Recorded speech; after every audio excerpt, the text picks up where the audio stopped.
25-20, 15-10, 5. It is touchdown time in Texas, and listen to this McKinney North. Now, McKinney ISD football is. You wanted to know about Calvin Maxwell? We'll get some of that. McKinney ISD football is brought to you by American Bank, Troy Aikman Ford, McKinneySports.net. It is touchdown time in Texas for the first time in the playoffs for McKinney North. El Dorado Motors, Bill Joplin's, Pat Loeb Toyota. What a call by Coach Todd McVay. Where did that come from? The Boomerooski. The Zone, Greenville, Chrysler. Looking for Fuller wide open at the 10-5 to Jeff Fuller. It is touchdown time in Texas. What a game. Woo! Now, let's start the pregame show. Here's Monty Walker and Brandon Helms. Let the festivities begin. Tonight is all about McKinney.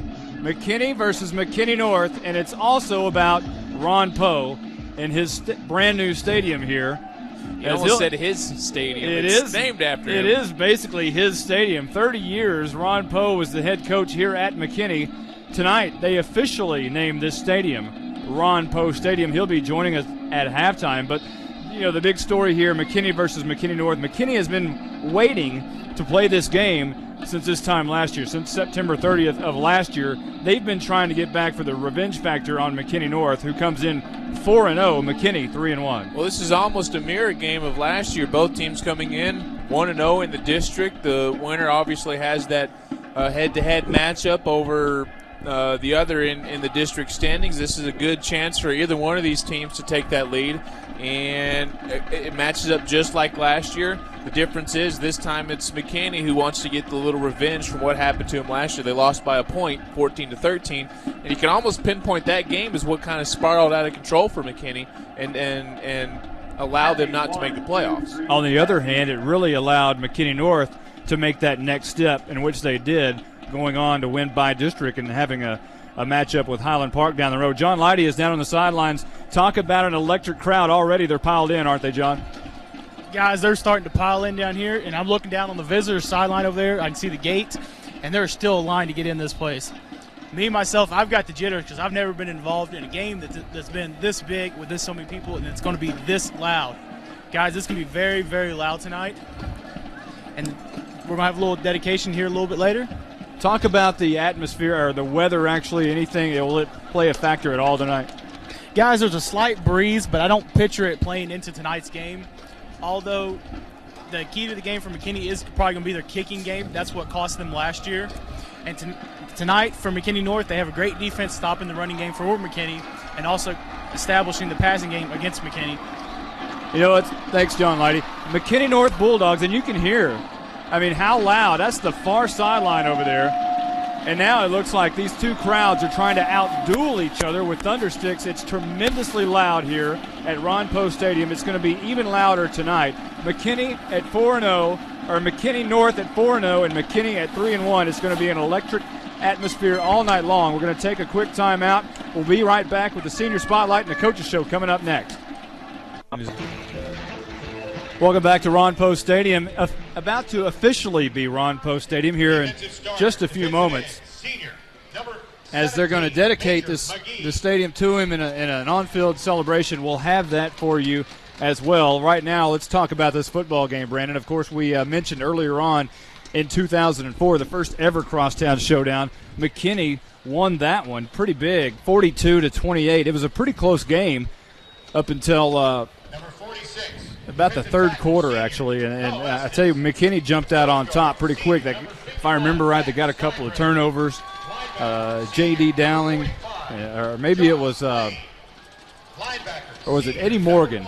I'm getting my games mixed up. I know last year McKinney North won 14-13, and last year it was Calvin Maxwell. Eddie Morgan had the 67-yard fumble return last year, and yeah, J.D. Dowling a 30-yard punt block the year before. So in both of these games, the defense and special teams have played huge factors in this football game, and I probably expect to see that tonight as well. Well, you mentioned Dowling's blocked punt.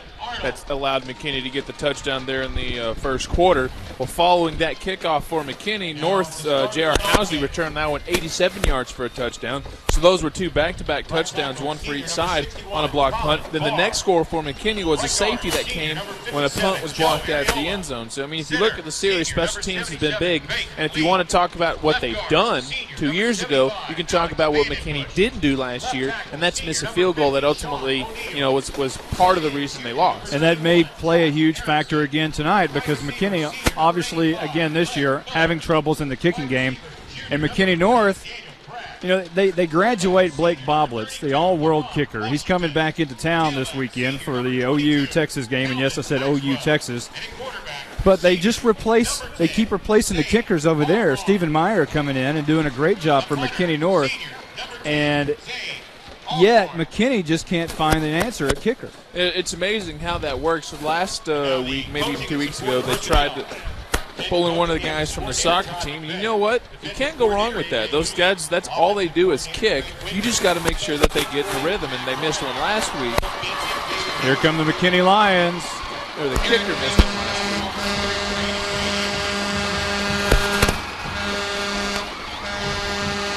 week. And you can tell it's a massive crowd here tonight at Ron Poe Stadium. It is SRO.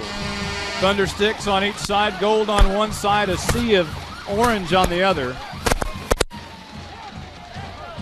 We're about to have the dedication to Ron Poe as former players are walking out on the field.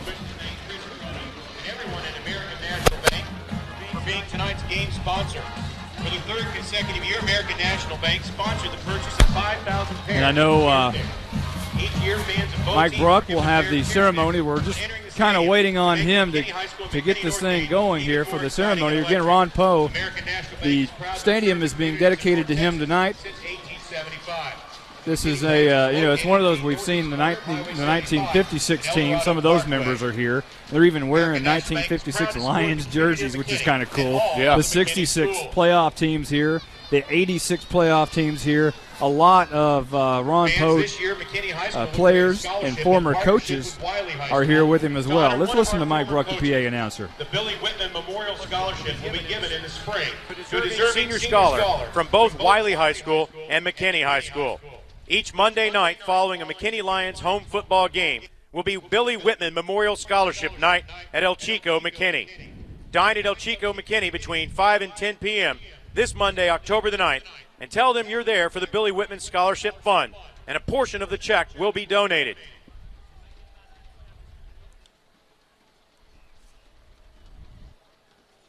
Again, players lining up through a victory line, waiting on Coach Poe and family to walk through that blue. It's so odd to see Coach Poe walking through a blue helmet because he's so known for the gold. McKinney Independent School District would like to welcome Ron Poe, his wife Betty, and family members as we dedicate the stadium. Coach Poe, Betty, and members of the family are coming through the victory line of former McKinney High School football players who played for Coach Poe during his distinguished career at McKinney High School. Of course, Coach Poe's wife, Betty, is very ill, having to be carted through a golf cart here. So Coach Poe is with his wife, Betty, being carted through that victory line right now.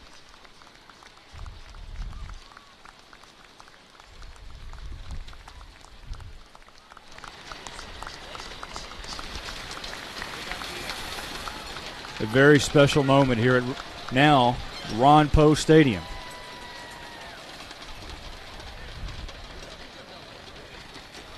The golf cart parks right at the 45-yard line. At this time, we would like to recognize Wade Johnson, McKinney ISD School Board President.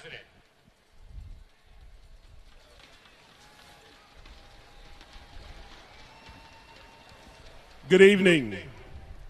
What a wonderful day in the history of McKinney ISD athletics.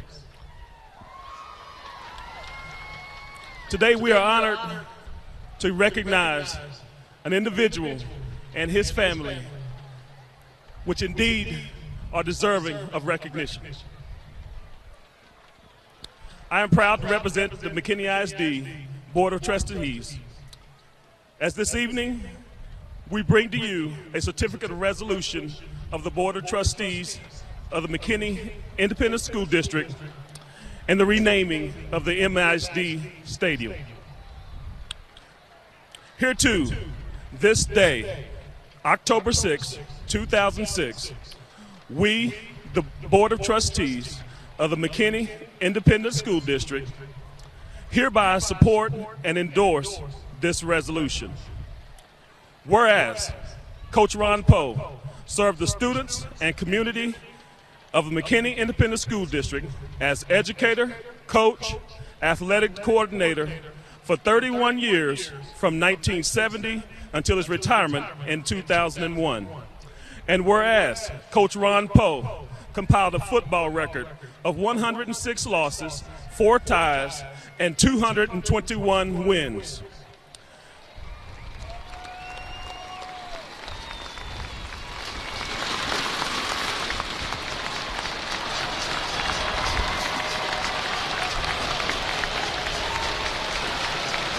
And whereas Coach Ron Poe led the Lions to 13 playoff trips, including the 1979 and 1986 state championship games.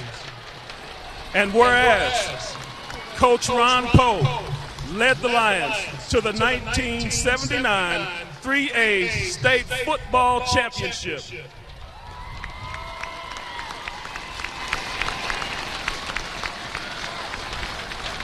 And whereas Coach Ron Poe has had a positive and lasting influence on countless students, parents, staff throughout his 31 years of service to this community. Now therefore be it resolved that the Board of Trustees of the McKinney Independent School District hereby expresses the gratitude of an entire community to Coach Ron Poe through the renaming of the MISD Stadium to Ron Poe Stadium.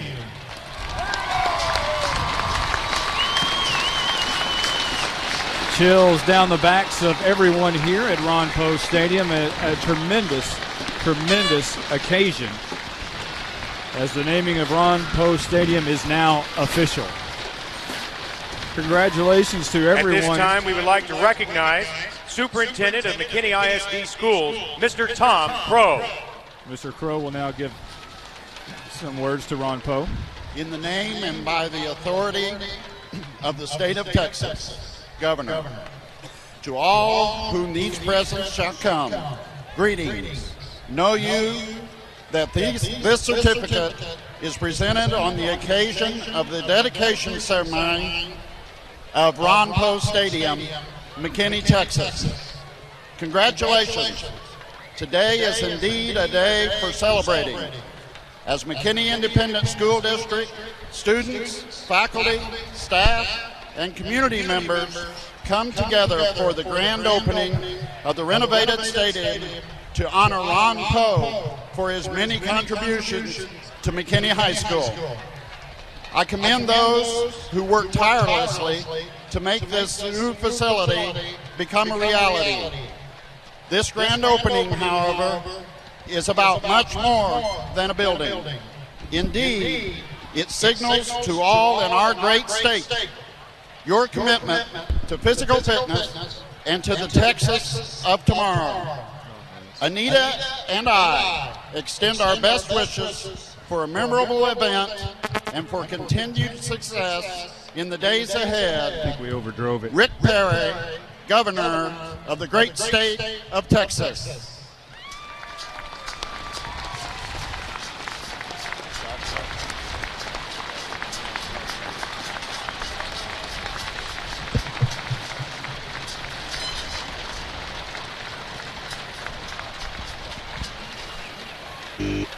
On behalf of the McKinney High School Traditions Committee, Debbie Crump, class of 1980, and Tammy Hines, class of 1992, would like to present this commemorative ring to Coach Ron Poe in honor of his 30-year commitment to McKinney High School. Coach Poe, Your love and dedication is greatly admired and appreciated by all of the former students, parents, and staff of McKinney High School.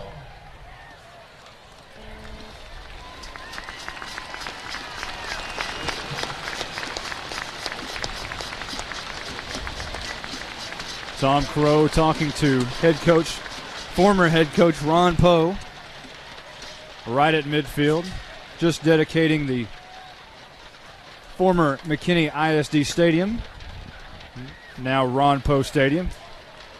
Coach Poe gives a big wave to both sides. And what a fabulous, fabulous moment for McKinney ISD here tonight. Well, it's like a sibling, North and McKinney, they like to pick on each other, but in the end, they're all together. And it's not only just the McKinney Lions. Yes, he was a coach for the McKinney Lions for 30 years, but he's also got another crowd over there who realizes what he did for the city, and he's got a head coach at McKinney North who is just absolutely in love with him. Yeah, that's exactly what I was going to get to. All of this stems about because of that one guy. You look what success Pratt has had at McKinney North this last year and so far earlier this year. It's directly related to Ron Poe. He's had a profound impact on the city. We're going to take a quick 1-minute timeout and be back in a moment on 97.5 KLAK.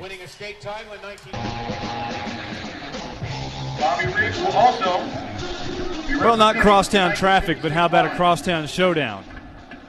We're about to be underway here for the Crosstown Showdown. Obviously, the ceremony is going to take us a little bit further than we wanted to go. We thought, normally we kick off about 2 minutes ago, but we're going to run a little bit late tonight, awaiting just because of the ceremony. But what a ceremony it was, and it's great to see Ron Poe back here on this turf. Well, North hasn't even run through their banner yet. They've been waiting this whole time watching McKinney's band still on the field. So, everybody was intent on watching this. The captains are making their way out for McKinney North. Again, as Brandon alluded to, they have not made it through their big bulldog head yet. Now, McKinney North comes out in all white tonight. The orange helmets, the white jerseys, white pants, blue numerals, and blue stripe right over the shoulder pads. McKinney in those now once again familiar gold helmets, the blue uniforms, gold numbers, the blue pants, the black socks, and the black shoes. And here come the captains out.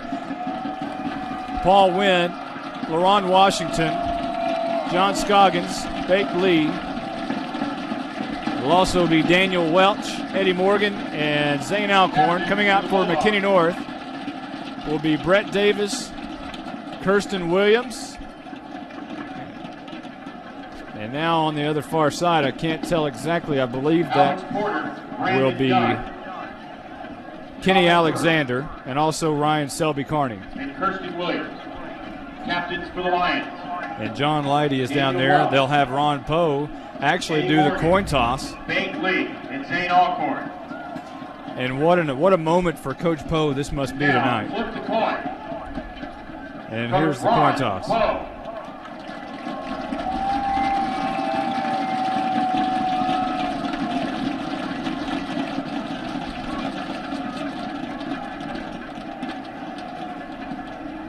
And the coin toss is up in the air.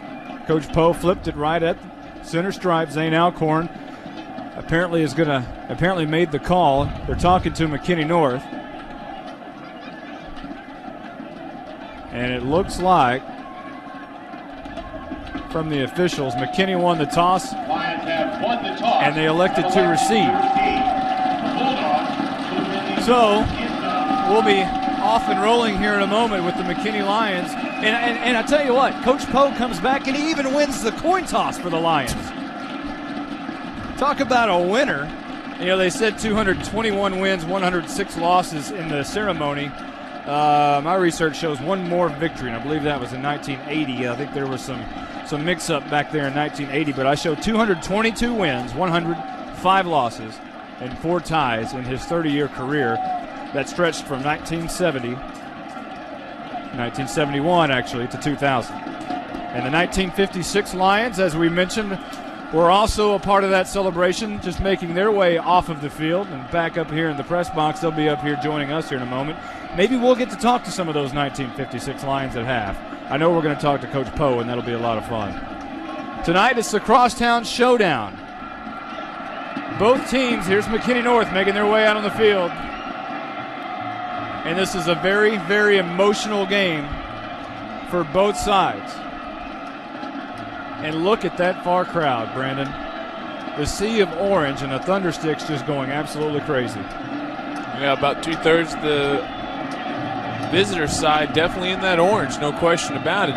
Not as thick over here on this side with yellow. But gold it's and gold. All right, gold. Pardon me. Make sure you say gold around Coach Poe, too. Probably best if I don't say a thing around Coach Poe. We're going to have the national anthem coming up right now, so why don't we take a quick timeout? We'll be back in a moment with more McKinney ISD football on 97.5 KLAK.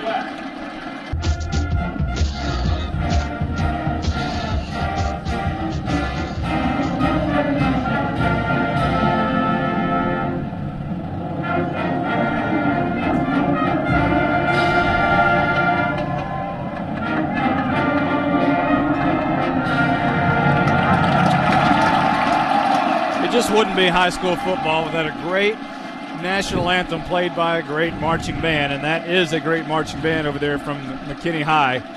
And it is football time in Texas. The Crosstown Showdown is just about underway. McKinney won the toss. They will receive. McKinney North will be moving right to left, and McKinney, conversely, will be moving left to right. Teams, the North Stars are making their way off the field. The band is still on the field for the moment for McKinney High, and they'll be making their way off here momentarily. But I'm telling you what, if you just had a vision, if you can just look across the field at all of the orange, and on the near side here, the home team, the Lions, it's all gold, and it's one of those neat things to see in high school football. Again, 1-1 the series. McKinney North has won. McKinney won the first meeting back in 2004. Here's something you probably don't know. The first ever touchdown in this series was scored by Hector Hernandez on a 6-yard run. The first PAT was Stephen Arnold right after that touchdown. The first block punt return for a touchdown was J.D. Dowling. There's a lot of firsts in this series, and obviously most of them came in that first game. Here's one that you'll never get, more than likely. The leading receiver in this series is active player tonight. Hold on, let me guess. It's either David Douglas or Kenny McGowan. Well, since you already know, yes, it is Kenny McGowan.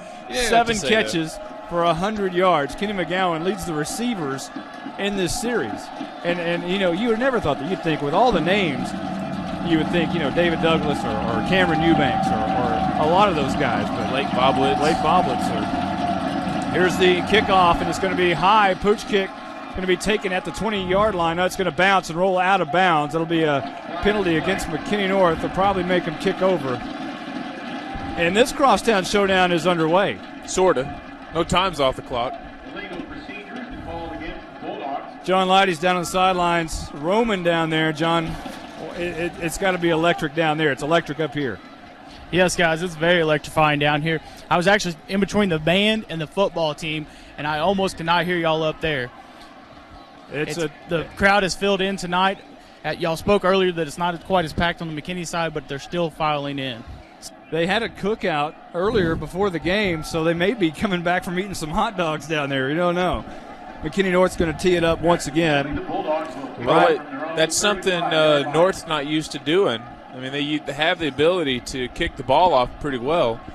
They usually don't knock it out of the end zone. Nice job there by the McKinney offensive or the kickoff return team. And they faked the Quail onside once again. And kicking off, Stephen Meyer is doing the kicking here. Changed from number 24 to 42.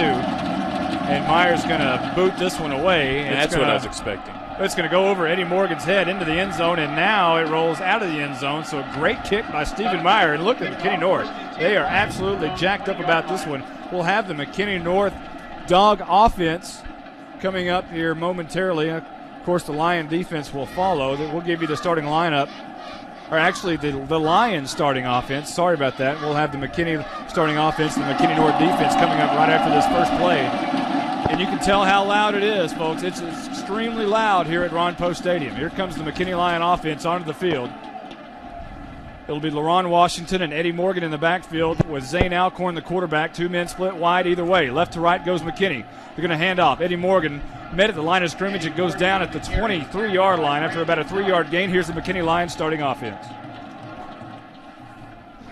Alex Winbush, left tackle. Hank Lee, center. Joe Ariola, right guard. Colin Barn, right tackle. Josh Erickson, tight end. Daniel Brash, receiver. Greg Miller, receiver. Ron Washington, fullback. Alan Maxwell, running back. Eddie Morgan, running back. Zane Alcorn, quarterback. It'll be 2nd down and 7, 11:31 left to go, first quarter just underway. Calvin Maxwell goes in motion, is going to go behind Alcorn. They're going to hand off to Eddie Morgan. He's hit right at the line of scrimmage. No, Alcorn keeps it. He pitches it out to Maxwell on the far side, who's going to be close to the first down and has it at the 31-yard line. So a nice gain there by McKinney. On just a little trickery, here's your McKinney North Bulldogs starting defense. K.A. DM, Ruben Gonzalez, defensive tackle. Brett Davis, nose guard. Ryan Selby-Carney, right tackle. Sean Robinson, DM. Colton Floyd, inside linebacker. Mike Smith, inside linebacker. Brendan Dunn, safety. First down and 10 for McKinney, moving left to right. We're going to send 2 receivers out to the far side. Eddie Morgan in the backfield, shotgun formation. Zane Alcorn, low snap, has to dig it up. Now runs right, rolls out of the pocket, has a man, and he fires it over the head of Calvin Maxwell and out of bounds at the 35-yard line. It'll bring up 2nd down and 10. It was a designed pass play from the beginning, but due to the bad snap, it was a little rush more than he was. It was intended to be a rollout to the near side, but because he had to go back and get it, there was pressure from the backside that would normally be there, forced the bad throw. 2nd down and 10, just under 11 minutes here in the first quarter. And McKinney Lions coming out, moving left to right, I formation, offset I actually. Ron Washington goes in motion, now comes back. 7-step drop, setting up the screen for Alcorn, has it, and it's caught by Eddie Morgan, but a nice play defensively made on that far sideline. Colt Floyd, Colt 45, makes a great stop right at the line of scrimmage. 3rd down and 10, and what a play that was for Colt 45. And another simple screen pass, but it was read beautifully. Floyd playing the strong linebacker position, and that's his read. And he was able to get through the 3 offensive linemen that were there and basically get to the receiver when the ball got there. 10-21 and rolling here in the first. No score. Handoff. Eddie Morgan. No, Alcorn's going to keep it. He's flushed out of the pocket, rolling left side under pressure and heaves it out of bounds. A smart play there, but that's going to bring up 4th down and punt time. He was under pressure, had all kinds of pressure from Rashad Robinson. A Sherman move in. And Robinson just had him in his tracks, and Alcorn had nothing to do but throw it away. No, it was a smart play to throw it away because you don't want to take the sack here, because essentially by throwing it away, you've saved 10 yards in field position. So Alcorn will go back to punt here. We'll get ready to see the McKinney North offense for the first time. Eric Herbal and Chase Barrett and company. Back deep to receive the punt for McKinney North will be Brandon Dunn. And back to punt will be Zane Alcorn. Dunn will stand at his own 35-yard line. Alcorn stands at his own 18. He's going to punt this one, a low end-over-end kick that's going to bounce at the 45, roll to about the 35, and takes a McKinney Lions 1-yard roll back to the 36-yard line and be down right there. So McKinney North will take over at their own 36-yard line. Let's go ahead and give you the McKinney North Bulldogs starting offense. Dan Holt, left tackle. Ryan Selby-Carney, left guard. Taylor Douth at center. Colton Luck, left guard.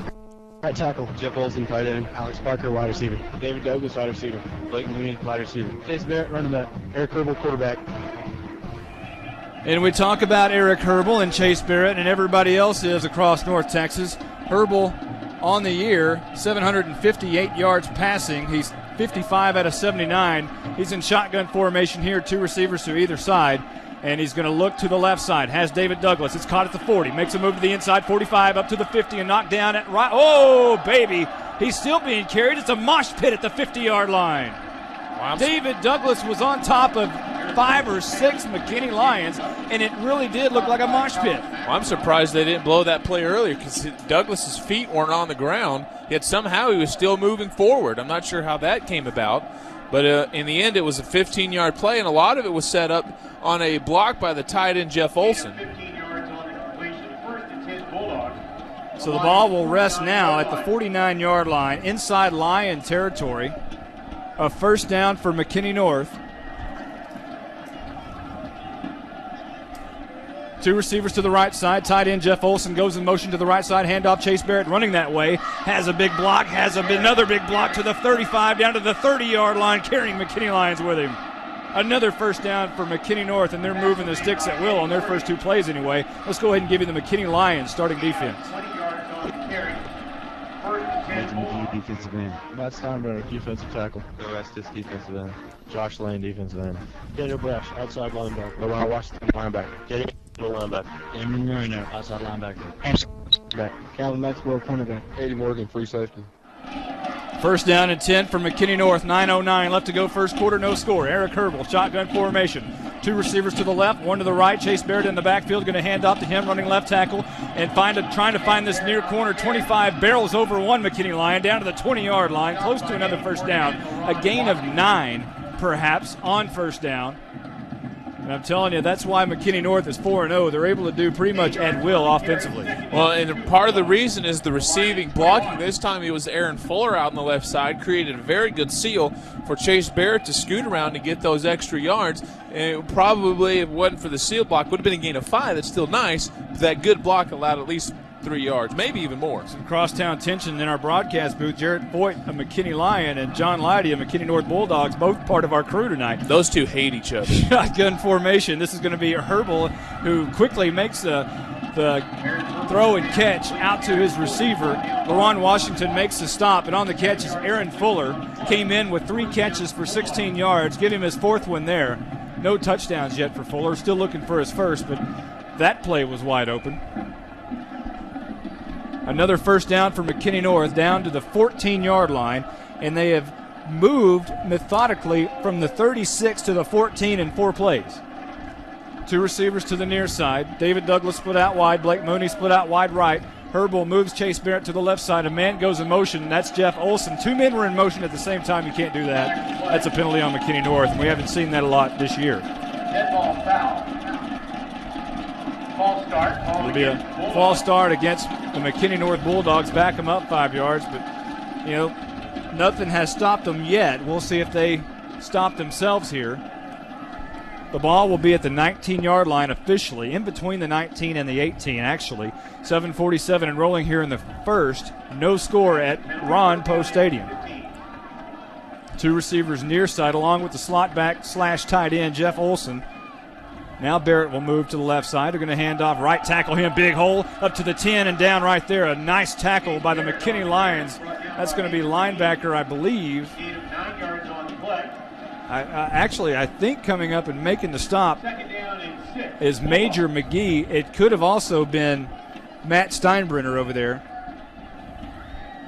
A couple of guys getting off the pile there. And a nice job by the Lions bringing down Chase Barrett. It's going to be 2nd down and 6. One of the shortest plays so far for McKinney North, if not the shortest play. Shortest was a 7-yarder. And again, a couple of guys in motion here for McKinney North. And flags down, and this one is going to be against McKinney North. So a lot of movement issues going on with their offense. Now, right now, that's the Achilles heel. 3 penalties, 15 yards.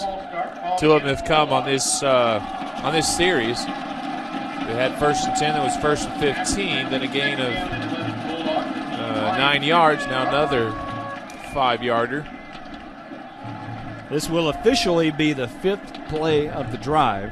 Right now it's up to the McKinney Lion defense to capitalize on these couple of penalties. They've got them in a 2nd and long situation, a couple plays, and they'll be good. 2nd down and 11. Herbal wants to pass. Looking over to the near side, has his man. It's caught by Fuller once again at the 10 and dragged down inside the 10 at the 9-yard line. Daniel Welch comes up and makes the stop on Fuller. So already Herbal is pretty much in his zone. He has been for his career. 187 out of 315 coming in. only 12 interceptions and 33 career touchdowns for Eric Herbal. 3,147 career yards for Herbal. And he's good. And keep in mind, McKinney North is riding a 10-game winning streak here at Ron Poe Stadium. 2 receivers to the right, 1 to the left. Herbal in shotgun as always. Barrett stands behind him. Herbal wants to throw, looking left side, now looks right. Flushed out of the pocket, and he's going to be sacked in the backfield all the way back to the 23-yard line. Coestus on the sack for the McKinney Lions. 5:43 enrolling here in the first quarter, no score. Both defenses have made stops here. And what you thought would be a pretty good game is starting to be exactly that right here. 5:30 left to go in the first quarter. 12-yard loss on the sack. Couldn't have come at a better time, but that was due to the coverage by the secondary. Herbal was looking off for his 4th guy before contact was made. Steve Meyer, this is a fake field goal. Kenny McGowan has it at the 20 and is flipped end over end at the 19. Meyer was going for the field goal. Daniel Brash took Kenny McGowan, put his legs out from under him, and that'll be a turnover on downs. Was that intentional? I don't know if that was intentional or not. It didn't look like a bad snap, but if it was intentional, I wonder, because you're looking at a 4th and long to begin with, and there's no blockers out that way. That's why I wonder. I mean, we know that Coach Pratt will do the unexpected, but I'm not sure if that was. I mean, I have to think it was unintentional.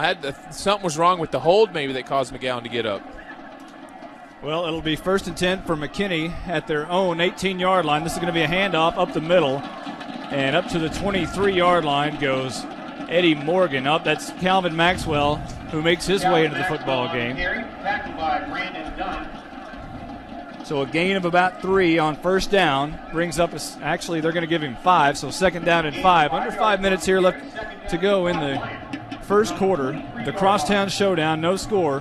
McKinney and McKinney North.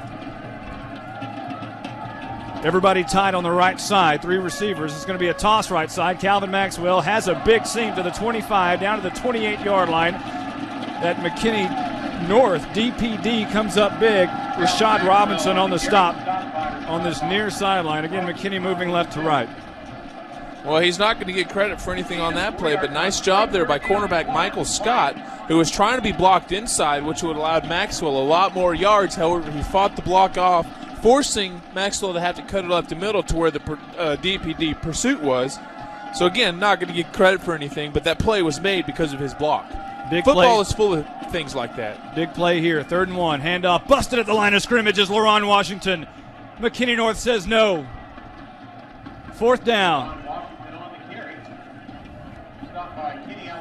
In fact, that's going to be a loss of a yard, and it shows you again just how important that Michael Scott, I don't want to say play, his performance on the last play was, because that would have been a sure 1st down for Calvin Maxwell if Michael Scott doesn't force Maxwell to cut it up into the middle. Brandon Dunn once again will stand at his own 40-yard line to return this punt of Zane Alcorn. High snap brings it down. This one a little better kick from Alcorn. It's going to actually go out of bounds, however, and McKinney North is in great position. It was caught by a McKinney coach at the 49-yard line, and now they're going to walk up a couple of yards and into Lion territory. McKinney North will take over at the 49-yard line. Just a 23-yard punt. Zane Alcorn, on his punts, what he does is he tries to kick away from the returner, but it's short enough where he won't pick it up, but depends on the big roll. He didn't get it there because he kicked it out of bounds. Chase Barrett making his way back out on the field along with his McKinney North offensive teammates. 2 receivers will go to the right side. David Douglas comes near side. Jeff Olson, the tight end, is actually a stand-up slot on the left side. Herbal is going to hand off Barrett, running right tackle, bounces it outside, shakes one defender, takes on 2 others, and can't elude Eddie Morgan at the 47-yard line. So give Chase Barrett 2 yards until he met Eddie Morgan. It'll bring up 2nd down and 8.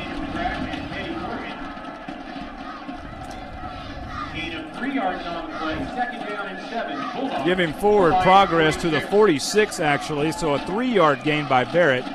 We called him 5-yard Barrett last year. We have to call him 8-yard Barrett this year. He's averaging exactly 8 yards per carry, 74 rushes, 593 yards coming into this football game. Shotgun formation for Herbal. He's going to look left side, throw it, and Fuller once again makes the catch, gets a block from David Douglas, but can't escape LaRon Washington at the 41-yard line. Not real close to a first down, going to be about 3 yards short, so it'll bring up 3rd and about 3 with 2:23 left to go in the first. So far, Herbal's completed all 4 of his passes. However, 3 have gone to Fuller.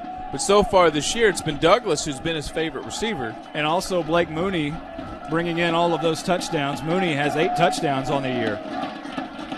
Mooney is split out wide right. Barrett now goes, and there's movement on the offensive line. No flag, however. Barrett gets the handoff up to the 40-yard line. It's going to be short. It'll be 4th down and about 1 at the McKinney Lion 40-yard line, and the punt team's going to come in. 1:48 left to go in the first quarter. No score in the 3rd annual Crosstown Showdown. Nice job by the interior defensive line for McKinney. A lot of penetration, and more importantly, they didn't allow the offensive line to get movement ahead, which forced Chase Barrett to try to pick a hole, and when he did, he didn't get much progress. Brandon Dunn on to punt this one away, stands at his own 47-yard line. Back deep to return is Eddie Morgan. The low snap, Dunn digs it out. A high punt, end over end. It's going to bounce at the 10, roll, a high hop and out of bounds right at the 10-yard line. So a great punt, very effective for Brandon Dunn of McKinney North. And the McKinney Lions will take over at their own 10-yard line. Only a 30-yard punt, but you can say only because it bounced at the 10 and went out of bounds, putting McKinney on the doorstep of their own goal line. And now you're going to force the offense to be a little bit more conservative than might normally, although to say that about McKinney's not saying much. They're mostly a conservative offense to begin with. A very fast first quarter, only 1:13 left. These two teams battling back and forth here. 2 different philosophies, but both very powerful. This is going to be a handoff to Eddie Morgan, and Morgan's going to go nowhere. That dog pound defense is going to sling them backwards, and on the stop is Ryan Selby-Carney for the McKinney North Bulldogs. Under a minute now here in the first quarter, no score with McKinney and McKinney North at Ron Poe Stadium. And again, defensive line play can be one of the most important part of the defense because you could set the tempo for that entire play. And in that situation, it was Ryan Selby-Carney stopping Eddie Morgan for a 1-yard loss, and now they're looking at 2nd and 10. However, if the defensive line hadn't done that, you know, it probably may not be a loss. It may be going to the secondary, it may be a big play, who knows. But if your defensive line can play well, you're going to set up yourself well as a defense. Under 30 seconds now. This is going to be a handoff to Eddie Morgan once again, who crosses the line of scrimmage and out to the 12-yard line. And is that Eddie Morgan or is that Calvin Maxwell? It's Maxwell who actually gets the carry. So a little bit of a gain there will bring up 3rd down and 6. Out to the 14-yard line. Clock stopped momentarily at 15 seconds with an official timeout. And they'll spot this ball here. They're wanting to talk to both coaches. The officials are wanting to talk to both coaches here. Not sure exactly what's going on. We haven't talked to John Leidy yet. Let's do that. John, are you down there? Guys, what the referees are trying to do is reset the game clock to 22 seconds. And the excitement down here on the field is actually pretty excitement. Each team's got a momentum of about a play or two before the other team's defense slows it back down, causing them to have to punt. All right, thanks a lot, John. You're right, 22 seconds is now put up on the clock. I'm surprised they're not running the clock. It was a run play last time that didn't result in a first down and didn't go out of bounds, but for some reason the clock's not running. It's going to allow McKinney to get 1 extra play off, maybe even 2, depending on what it is. 2 receivers at either side. Low snap. Alcorn hands off. Calvin Maxwell almost had a seam there, but a great saving tackle up the middle for McKinney North. And that is Mike Smith, the linebacker, who makes that tackle. If not, Mr. Calvin Maxwell could have been gone for about 85 yards. Now that's going to be the end of the first quarter. And so it's a fast one. The clock has expired. We got underway a little late because of the festivities with Ron Poe and his new stadium. However, it has taken not very long at all to get to the second quarter. No score here at Ron Poe Stadium, the Crosstown Showdown. Back in a moment on 97.5 KLAK. Welcome back to Ron Poe Stadium. Monty Walker along with Brandon Helms, Jarrett Voigt, and John Leidy. We now go to the second quarter. We flip sides, and McKinney's going to have to punt this one away from their own 5-yard line, and it'll once again go out of bounds. Alcorn was standing at his own 5. The line of scrimmage was actually the 17. So McKinney North will take over here well inside the McKinney Lions territory. Not a great punt once again by Zane Alcorn. 19 yards. It's gone from his first punt of 33, his second was 23, now this one's 19. He's just not hitting the sideline like he needs to. What Alcorn does is he does a little run kick as he's running toward the sideline, kicks toward his streaker, but he's got to get it more down the field because it's starting to go off to the side, and when that's the case, he loses his bounce, which gives most of his a lot of his yardage. And Eric Herbal will send Jeff Olson in motion, and another flag at the line of scrimmage. Movement on the line. So McKinney North, who has really, they got off to that great drive initially, but shot themselves in the foot with those penalties, are now starting their second drive that way. Hey, John, I'm curious after this play. I'm wondering what kind of the factor this crowd, you're a former lineman, what this has to do, this kind of crowd, because that's the third illegal procedure penalty on the offensive line. I'm curious on that the next play. I said this is the second drive. It's actually the third. First down and 15 for McKinney North from their own 41-yard line. Handoff, and that's Fruit. And he's got the 30, 25-20, down to the 18-yard line, and a flag comes in. On the carry was Fruit Cole. He had the first down, but I believe this one's coming back. John, that was a good question that Brandon had asked you. What is it like down there with that? Yeah, guys, with all this excitement and all this noise that you can hear, it's hard to hear out. Even though you're out in the middle of the field, it's hard to hear on the offensive line. Hear the cadence of the quarterback. A lot of things you see moving out of your peripheral vision. That's what sets you off and causing offsides. Well, I'm curious. Are they having a hard time to hear? Is it causing nerves for them to jump? Because sometimes he's not even making a signal when they jump.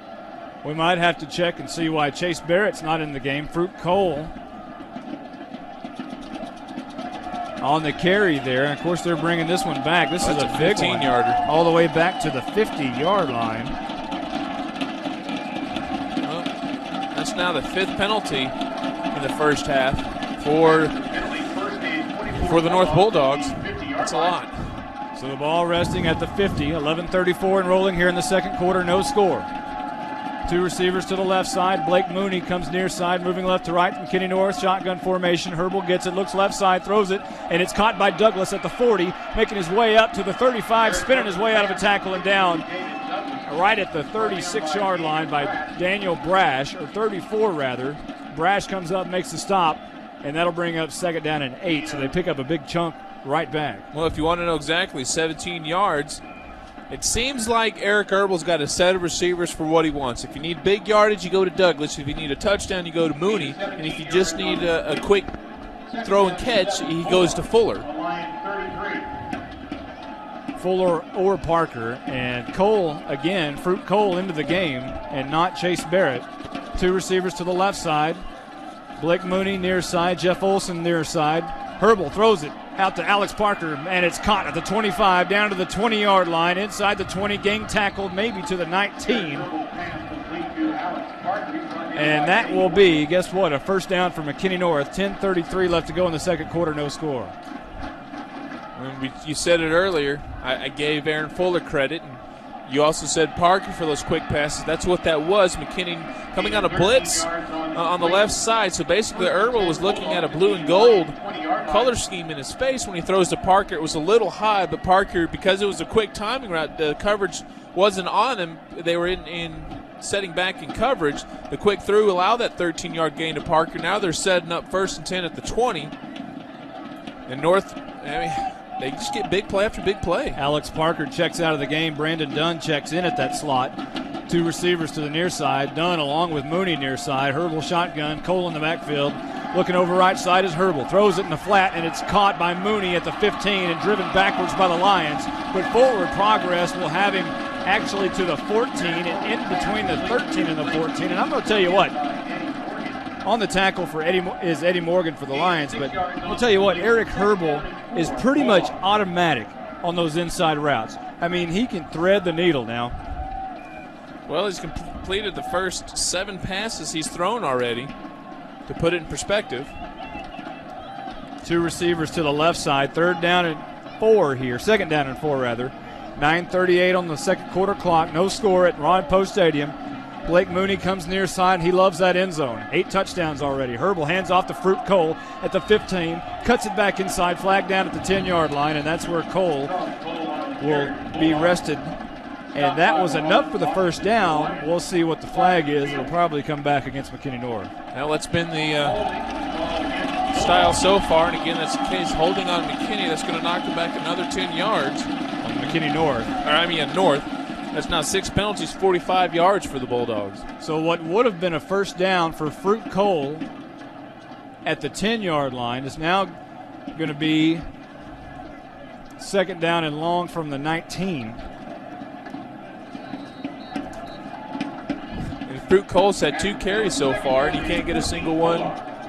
Timeout on the field. McKinney North takes it. No score here at Ron Post Stadium. Back in a moment on 97.5 KLAK. Welcome back to Ron Post Stadium. No score. McKinney and McKinney North. 9:24 left to go. Second quarter. Eric Herbal in shotgun formation for McKinney North. Low snap. Digs it out. Throws out to Brandon Dunn, who makes the catch at the 18. Fights his way to the 15. Down to the 14-yard line. On the stop for McKinney is Prescott Mack, the cornerback, coming up and making the stop there. But close to a first down once again for McKinney North. It'll be 3rd down and 4. And they have been their worst enemy down here once they get close to that end zone. They've been able to move the ball at will until they get inside the 20. And again, having problems earlier. We'll see what they do here on 3rd and 4. 8 for 8 passing early in the game for Herbal. Shotgun formation as always. 2 receivers to the left. Blake Mooney to the right. Handoff Fruit Cole to the left side. He's got the 10, barreling his way to the first down and has it inside the 10 to the 9-yard line. 1st and 10 for McKinney North. Charles Cole on the carry, tackled by Estes.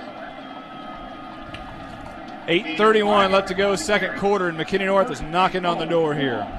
The Lion 9-yard line.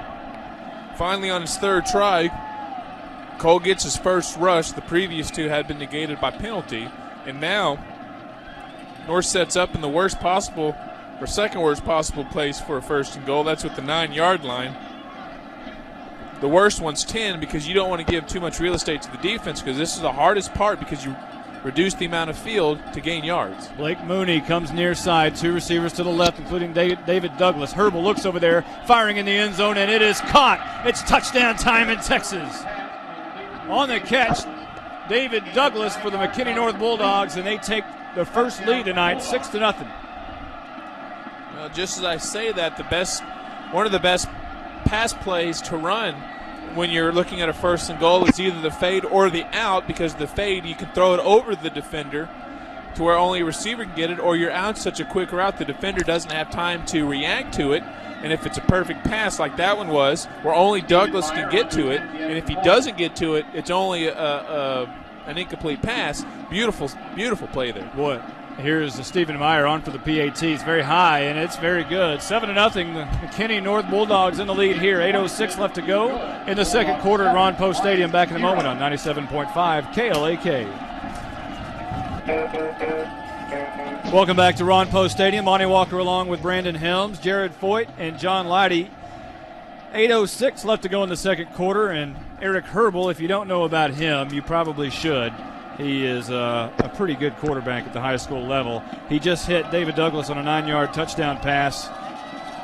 It capped off an 8-play, 36-yard drive that took 3 minutes and 52 seconds off the clock and brings our score to 7-0. The McKinney North Bulldogs over the McKinney Lions here in the 3rd annual Crosstown Showdown. And McKinney North will fake the quail onside here and run back. Stephen Meyer will kick off from the 40-yard line. Again, McKinney North if you're familiar with Ron Poe Stadium, runs north and south. North is heading north, and the Lions are heading south, no pun intended. Here's the kickoff, going to be taken at the 4-yard line by Calvin Maxwell up to the 20-yard line, up to the 24 is where he'll be marked down, and that's where the Lions will take over. 1st and 10, moving right to left. This is an important drive, if you will, for McKinney, because you have to respond. You can't let North just jump on the lead like that. Although, if you go to last year's Crosstown, McKinney went to the locker room with a 13-0 lead. So it's not necessary. The boys sure would help. 1st down and 10, toss right side. That's Calvin Maxwell, has the 25 up to the 27-yard line. A nice 3 or 4 yard gain there to bring up 2nd down and long for the McKinney Lions. Score to pass along. McKinney Boyd trailing Frisco Centennial right now, 7-0. And Sherman in the lead of Denton, 21-0 early on.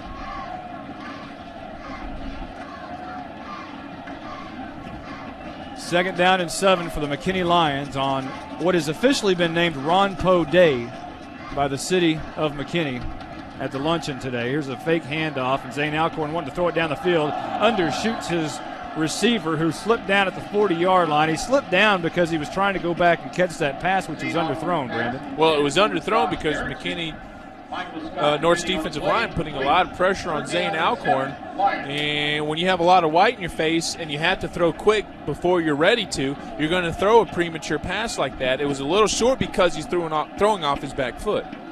Ty Gerald will step into the game, not at quarterback. He is the backup quarterback, but he comes into the game as a receiver here. Also checking in is Nick Stardy on 3rd down and long. If you like football, what a weekend this is. OU, Texas, McKinney North, and, of course, the T.O. Cowboys in Philly on Sunday. Here's a bad snap. Alcorn's going to have to go back and get it. Picks it up, rolls left side, now throws it out of bounds. The receiver was nowhere in the area. That ball is going to go out of bounds, and not good news for McKinney. Well, he got lucky because he was just throwing it to throw it, and he about threw a yard or two beyond the line of scrimmage. That could have been close to intentional grounding. Smart play. He was avoiding the sack because of the bad snap. You're looking at about a 15-yard loss, and you don't want to give McKinney North that kind of field position. This is an offense that does just way too much. So it was a smart play, but also a lucky play because he was just throwing it to throw it, and it was almost, just almost too short. McKinney has only ran 18 plays so far in this football game. Well, that's not a lot different than what McKinney North has done. The difference is North gets positive yardage on almost every play, minus the penalties, of course. Well, back to punt is Zane Alcorn, who will stand at his own 15-yard line. Brandon Dunn will retrieve this one at his own 39, comes up to the 40, high snap. Alcorn brings it down, a pretty good punt. And Dunn will catch it at his own 40, make his way up to the 50, has a little seam out to the 45-yard line into Lion territory. A late flag comes down around Kenny Alexander, and we'll have to check that one out. In the meantime, at the moment, McKinney North will take over inside Lion territory again. And if you're like Bill Parcells and you play a field position game, McKinney North has dominated this game when it comes to field position. Well, you got a good punt there. Dunn was able to bring it back. It was his longest punt of the night, actually second longest. His longest is a 33. That one was a 32, but because it was a line drive, Dunn caught it on the run. But the Lions again going to be the beneficiary of a penalty by the Bulldogs, and so that'll back them up. So they fielded that one at their own 41, got across midfield. Now they're going to be back on their side of the field again. Although when they're going to tell the chain crew, that's beyond me. The officials for tonight's game, the referee Steve Smith, the umpire Lee Smith, the head linesman Tommy Gilliam, the line judge Gary Land, and the back judge Justin Pierce. They're out of the Dallas chapter. You talk about the chain crew, Dennis Cassette, Barry Chapin, and Jay Owens. And they do move the ball back to the 44-yard line in McKinney North territory. And with 7:05 on the clock, that's where North will take over, moving left to right. North moving to that north end zone. Got to score. Frisco leads Boyd. Centennial leads Boyd 7-0. Oh, we already had that. That's okay. Dang, I got so excited. We had a district score. penalties. 1st and 10 for McKinney North. 7:05 left to go, second quarter. North on top, 7-0 in this Crosstown Showdown, the 3rd annual Crosstown Showdown. Shotgun formation, low snap. Herbal gets it, throws a screen pass out to David Douglas, makes his way up to the 48-yard line and really hammered down there. Eddie Morgan, along with Daniel Welch and others, come up and make the stop and really popped David Douglas once he made that catch. Well, Herbal's thrown 10 passes, Monty, and he's completed all of them. He's been very efficient so far through the first quarter and a half of this game. There's a gain of 4 yards, but when you have 1st and 10, you'll take a 4-yard gain any day. You know, and if you know Eric Herbal, he is such a wonderful young man. You know, what comes to mind is Opie Taylor all grown up. I mean, he's just a great kid. You said that, not I. Handoff. That's Chase Barrett back in the game. Big hole, first down up to the 42-yard line. And they'll mark him actually down at the 43 into the Lion territory. And Chase Barrett announces his presence with authority on his way back into the football game. Well, Chase Barrett already up to 51 yards. Eric Herbal 2 yards shy of 100. This offense flowing on all cylinders. And you look at the scoreboard and you say only 7-0. Problem is, you're right, they're shooting themselves in the foot. They have 7 penalties to this point. That's just unacceptable. I mean, that's on pace for almost 20 penalties. Blake Mooney comes near side. David Douglas split out wide left. Shotgun formation. Herbal is going to hand off Barrett, left tackle, trying to find that far corner. Has the 40, has a 35, barrels over one line defender for another first down to the 31-yard line. And Chase Barrett is not afraid to lower his shoulder and run right over somebody. 12-yard gain, now up to 63, but he's just quick. I mean, that's the quickest I think I've ever seen at this level a kid get to the outside. I mean, that's textbook running. And you think of a bulldog type running back, and he fits it. He's not a real big guy.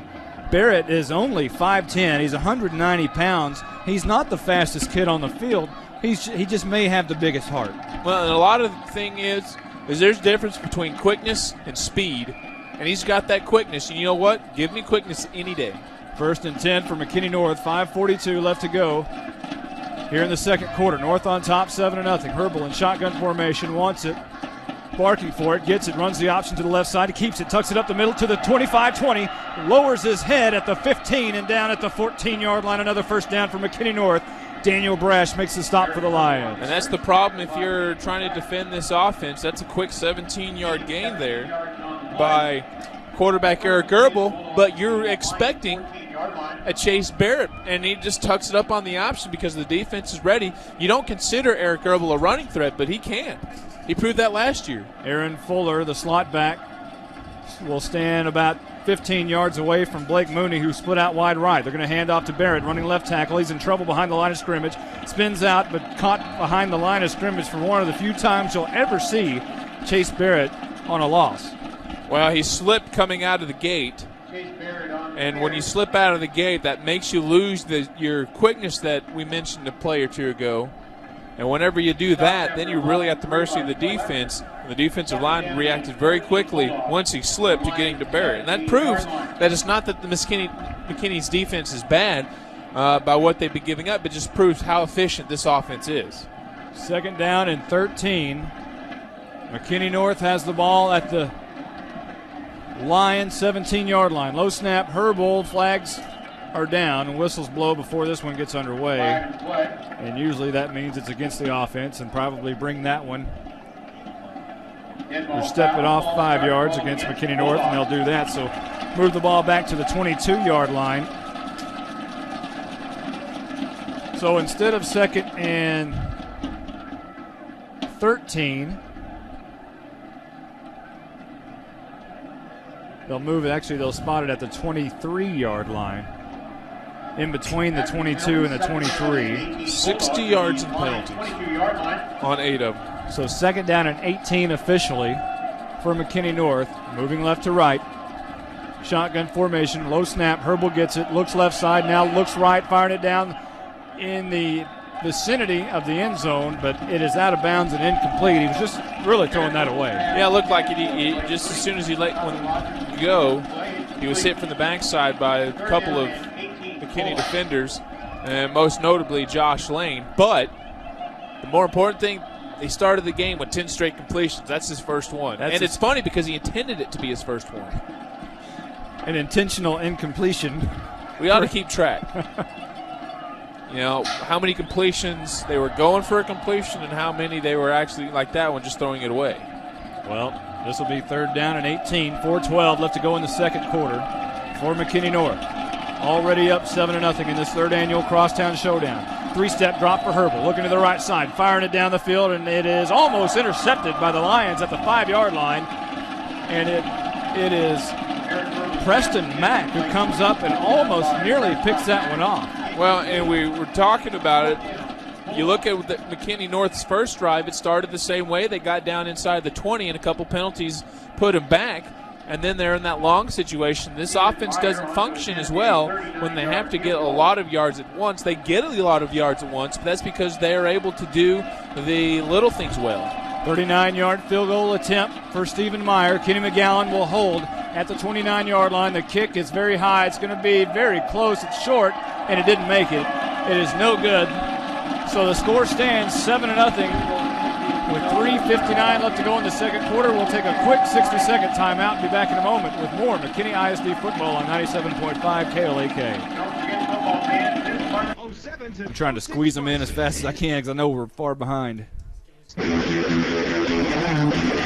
Calvin Maxwell on a 3-yard run on first down brings up 2nd down and 7. Alcorn back to pass, has his man, and it is caught for a first down wide right on the far sideline, and out there is Greg Miller who makes the catch for McKinney, and that'll be a first down out to the 33-yard line inside McKinney Lion territory. 8 yards on completion. First down, Lions. They're on the 33-yard line. By the way, first down since their first drive of the game. Moving right to left with 3 minutes exactly to go here in the second quarter. Alcorn's going to hand off up the middle. That's Eddie Morgan. Big hole for a minute. Popped at the 42-yard line. And we'll go down there, or at the 37-yard line, rather. It'll be 2nd down and 6, under 3 minutes. This dog pound defense doing a very good job limiting Morgan. Of course, we talked about it a little bit at length last week. He's going to Stanford, so he's got Division 1A talent. But so far, 3 carries, only 6 yards, and his longest was that one of just now of 4 yards. 2nd down and 6, 2:29 on the clock. McKinney North jumps offside. Zane Alcorn wisely keeps the ball and runs up the middle until the whistles blow. Well, that's what Jared told us last week that they'll do whenever they see the defender cross the neutral zone. They'll just snap it immediately. But this time they weren't able to get a playoff because there was actual contact. This should be against the Bulldogs, I'm guessing. And it is. They will mark this one off. John Leidy down on the sidelines. John, let us know what's going on down there. Yeah, guys, that last penalty was encroachment on the defense.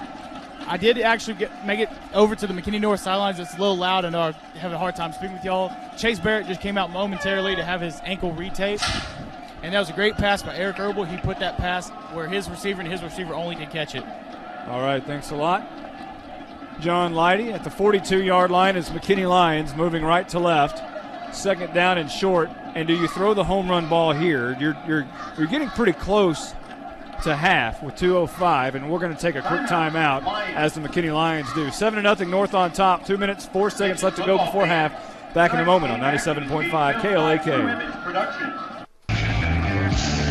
Welcome back to Ron Post Stadium. Monty Walker, Brandon Helms, Jared Foyt, and John Leidy down on the sidelines. 2:04 left to go before half. 7-0 North on top. Flea flicker, and we wanted to know if they'd go for the home run ball. Here it goes down the field for John Scoggins, and it's almost intercepted at the 24-yard line. Great coverage. McKinney North was not fooled at all. Brandon Dunn specifically was able to get behind Scoggins. They were actually initially fooled, but there's just the speed in the defense there that they were able to recover. And it was a good pass by Alcorn. I'm wondering maybe Morgan tossed it back a little too soon, which allowed the defense to recover. If he waits, half a second even, it might be a little bit more wide open. I think if they could have pulled that play out before the timeout, it probably would have had a chance to be successful.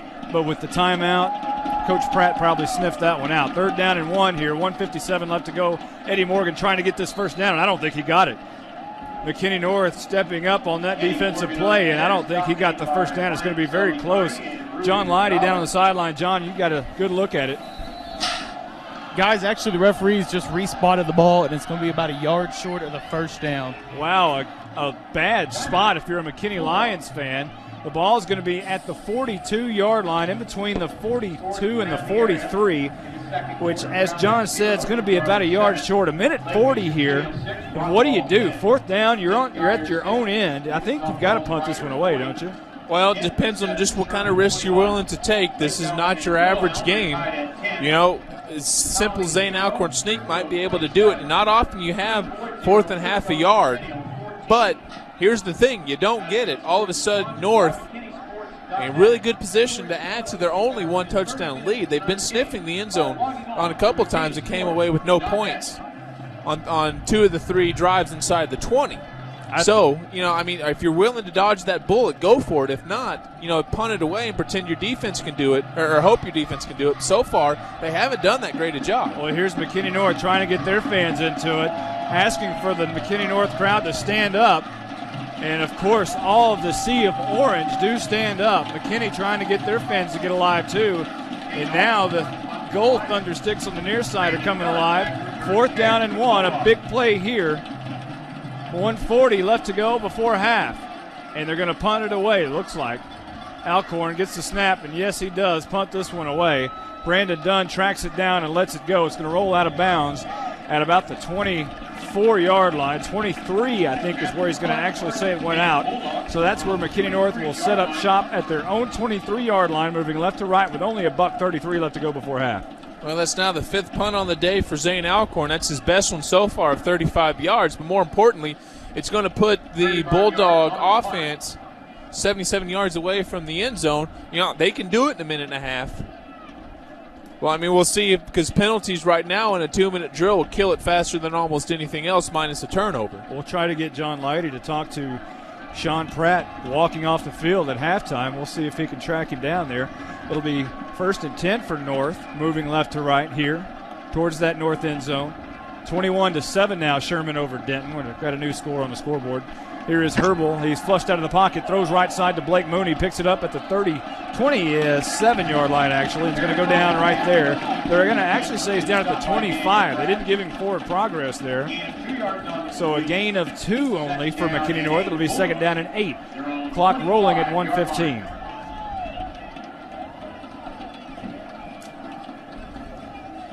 Well, it's only a 2-yard pass, but it's enough to put Eric Erbel at 100 yards passing for the half.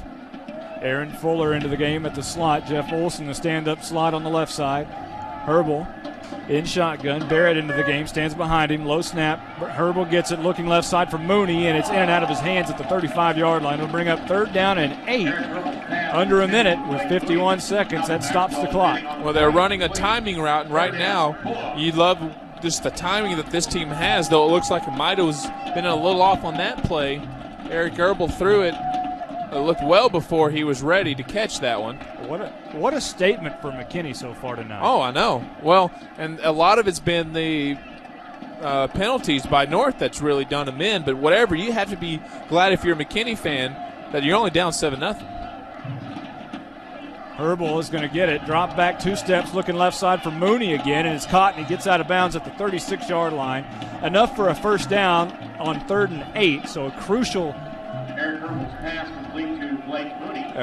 move of the sticks there. So with 46 seconds on the clock, a fresh set of downs for McKinney North. Herbal will back up in shotgun formation. The ball is at the 36. He'll stand about the 31. 5 yards off the ball. 2 receivers left side. He wants to look that way. He's under trouble. Now he's flushed out. Now he wants to run, trying to find the sidelines, and what a smart player. Gets out of bounds at the 33-yard line. As soon as he saw he was in traffic, he knew how much time was on the clock and just took off sprinting for that sideline. Well, I'm not sure why he did it, because he lost 2 yards, where if he threw it away, he would have had a couple more seconds and not lost yardage. Well, the ball is just shy of the 34-yard line. He'll send 2 receivers to the left side, 1 to the right. 40 seconds on the clock before half. 3rd annual Crosstown Showdown. North leading 7-0. Three-step drop for Herbal. Looking left side. Throws it down the field, and it's right off the back and caught at the 39-yard line. It went off the back of Eddie Morgan and flipped right into the arms of Aaron Fuller. Down the field, another 7 yards. What an incredible play. I don't think that was drawn that way in the playbook.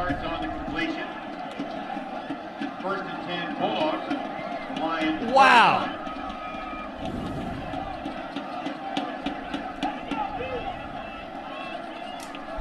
First down and 10 for McKinney North, and when it's going right, it's going right. Three-step drop for Herbal, throwing it down the field to the right side, trying to find Mooney, and it's caught. Touchdown, McKinney North. It is touchdown time in Texas with 19 seconds left to go before half, and you can thank the back of Eddie Morgan, who kept this drive going for McKinney North. Wow. Yeah, that unbelievable. Should have been an interception at the very least. Instead, it turns out to be a huge reception. And then all of a sudden, a play later, Mooney gets the step and is able to run that one in. Wow. Meyer will come on to try to add to the lead. 13-0 right now, 19 seconds before half. Here's the extra point attempt. It's up. McGowan holds, and it's good. 14-0, McKinney North in the lead. 19 seconds left to go in the half. Back in a moment on 97.5 KLAK. Welcome back to Ron Post Stadium. Eric Herbal, if he's not just good, he's also lucky. He throws the ball off the back of Eddie Morgan, and it's into the hands of Aaron Fuller, who makes the catch, which sets up a 34-yard touchdown strike to Blake Mooney. And I tell you what, when it's going good, it's going good. 14-0, McKinney North leads after that 5-play, 77-yard drive, which took a minute and 12 seconds off the clock.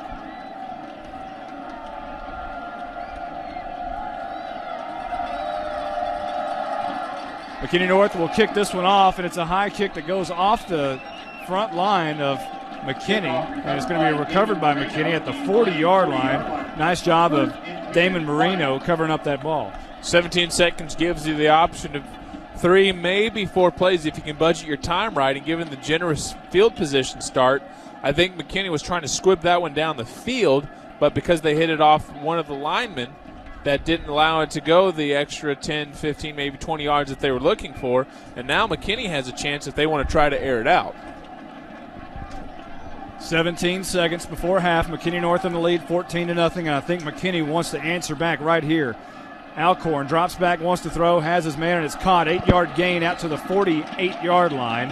And however, it's not going to be able to stop the clock.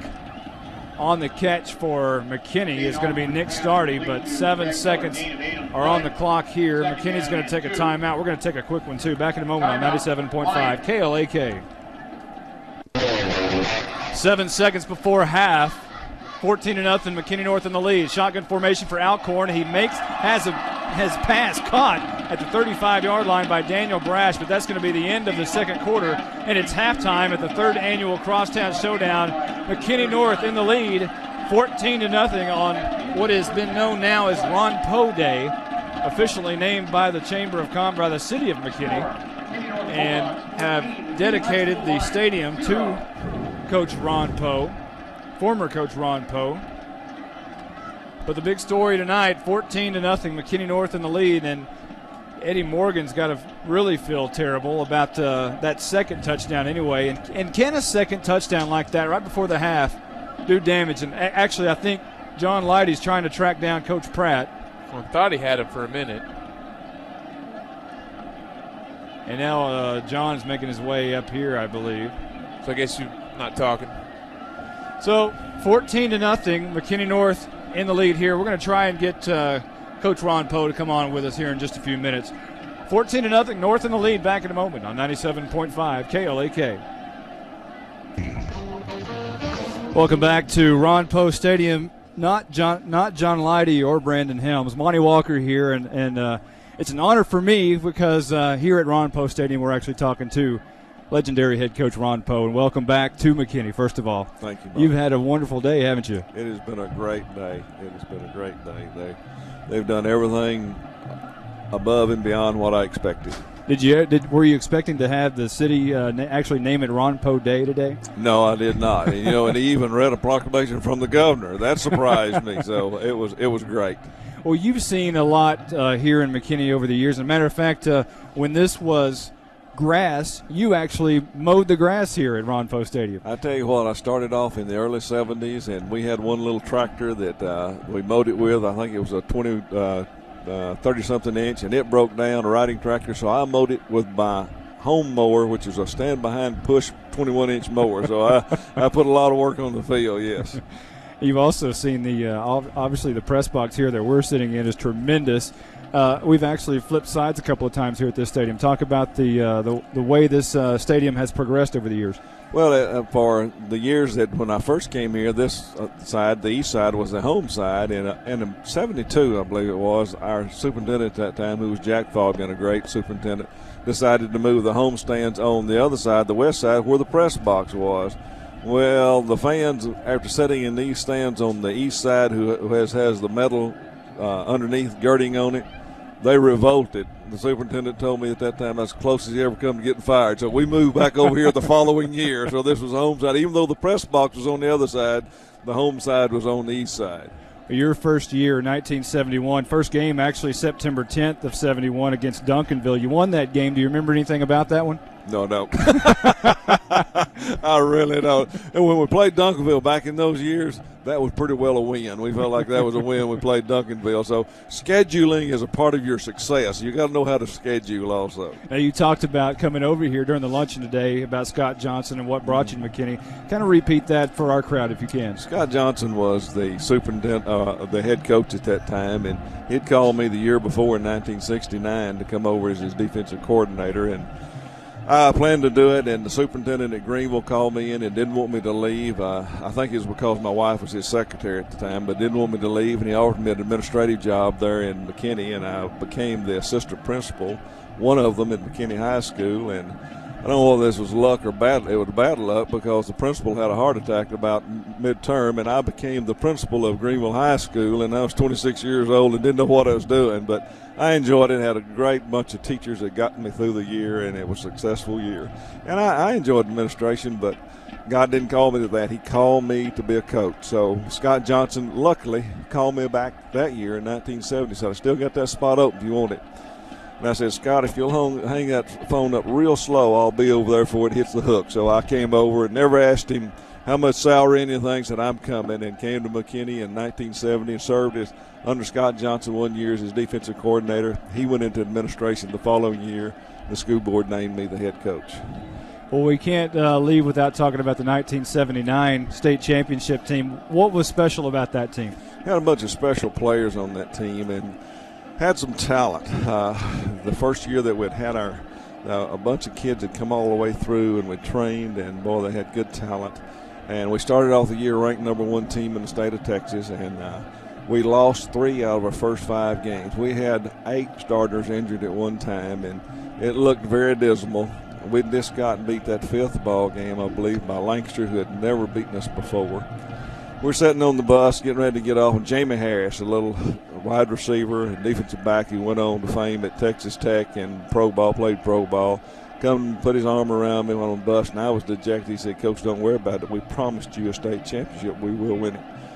Well, we went on, and we didn't lose any more ball games until we won the state championship. So we got the kids healthy. That was the big thing. Our quarterback got healthy, and some of our receivers and linemen got healthy, and we made it all the way through and went to the Astrodome on December the 10th and was playing a Bay City team that had about 150 on their squad, and we had about 28 on our squad, I think. And their band was about 200, and our band was about 35, and it looked like a mismatch from the beginning. But Jamie Harris ran 2 punts back for touchdowns against a team that haven't given up one all year long, and we scored another touchdown, beat them 20-something to 6. You know, it was a great year.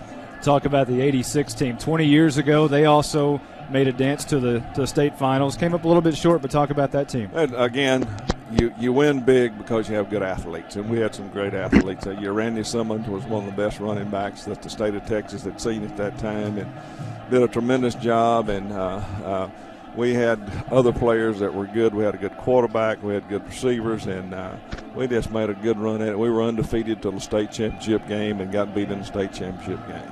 Obviously, people that are close to you know the situation that you're in. Your wife is struggling with health problems. Talk about that and how you've been blessed to have her in your life for so many years. Betty and I have been married a little over 44 years now, and she has been the rock of my life. She's been the wind under my wings, and she's been fighting this last 3 months battle with cancer, but it's going good, and she'll beat that. God's blessed us in so many ways, and our children and our ability to stay in McKinney, and He's blessed us again with a good marriage, and our love is strong for Him, and His love is strong for us, and we'll make it through. Well, Coach, congratulations on this wonderful day. I know this will be a day you'll never forget. It sure will. It's great. You deserve every bit of it. Thanks a lot for coming on with us. Thank you, Monty. I appreciate it. All right, that's legendary head coach Ron Poe, 30 years here at McKinney. McKinney North leading here 14-0 back in a moment on 97.5 KLAK. 97.5 KLAK.com. Welcome back to Ron Poe Stadium. Monty Walker along with Brandon Helms, John Leidy, and Jared Foyt. Brandon, let's kind of talk about this game a little bit. 14-0 McKinney North, but it's probably a good point to mention that last year McKinney was in the lead 13-0 at half and ended up losing that game, so it's not over by any means. Well, if you'll recall last year, both teams had opportunities, but it was McKinney who was capitalizing on them, but that reversed in the second half. It's kind of like what's happening. Not quite the same. Difference is McKinney's North isn't doing what they need to do to drive the dagger. And you look at the numbers, right now Eric Herbel's got 139 yards passing, Chase Barrett's up to 60. Between those two, they're almost at 200 yards of total offense. 60 yards rushing. Right. What'd I say? I said passing. Yeah, 60 yards rushing. But you look at the scoreboard, it's only 14-0. Something's not going right. I'll tell you exactly what it is. 9 penalties, 65 yards. Yeah. McKinney North has had a problem with the penalties so far tonight. You expect a team that is coached by Sean Pratt, they'll come out in the second half and correct those problems. Obviously, McKinney has played mistake-free ball just about all year. Of course, coached by Coach Todd McVeigh, McKinney never makes a lot of mistakes, and they're following the same path again so far this year, and especially tonight. Well, they're about as disciplined as they come in this game. They have yet to commit a penalty. I think the story of the half has to be Eric Herbel and his 10 consecutive completions to start the football game, and his first one was an intentional incompletion. Well, he's 14 of 8, or rather 17 so far, and he has that one long touchdown pass. That, you look at what he did on the 2-minute drive. Granted, one of the passes was luck. That bounced off the back of Eddie Morgan. You don't script that or anything, but you look at that, that's exactly what they were able to do, was just drive right down the field. 2 big plays. One was a touchdown. One was that big first down. It looks good for him. Well, we kind of went over the stat book there. Scores to pass along. District scores. Frisco Centennial over McKinney Board 14-0. Frisco over the Colony 27-0. Lake Dallas and Little Elm all knotted up at 10. Sherman, of course, this is not District 9 4A, but Sherman over Denton 21-7. And Plano East over Plano West 7-0. We're going to take a quick timeout. Come back and let Rodney from McKinneySports.net talk to us in just a moment. 14-0 McKinney North in the lead. Back in a moment on 97.5 KLAK. Welcome back to Ron Poe Stadium. Monty Walker along with Brent Urena. McKinneySports.net. Brent, let's talk about this. You're the beat writer for the McKinney Lions.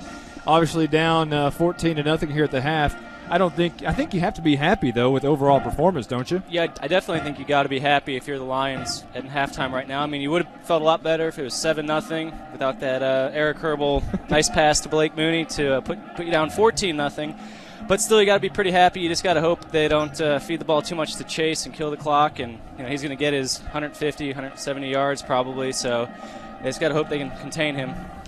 Let's talk about that pass that set up the touchdown to Blake Mooney, the one that actually went off the back of Eddie Morgan. Yeah, have you ever seen anything like that? No, that was really crazy. I actually didn't even see the carom go to the receiver. I just figured the ball would be down, stopped paying attention, and what do you know, they catch it, and then the next play just go right for it. So, I mean, that turned the game around big time. I mean, 7-0 going to half. You got to feel good.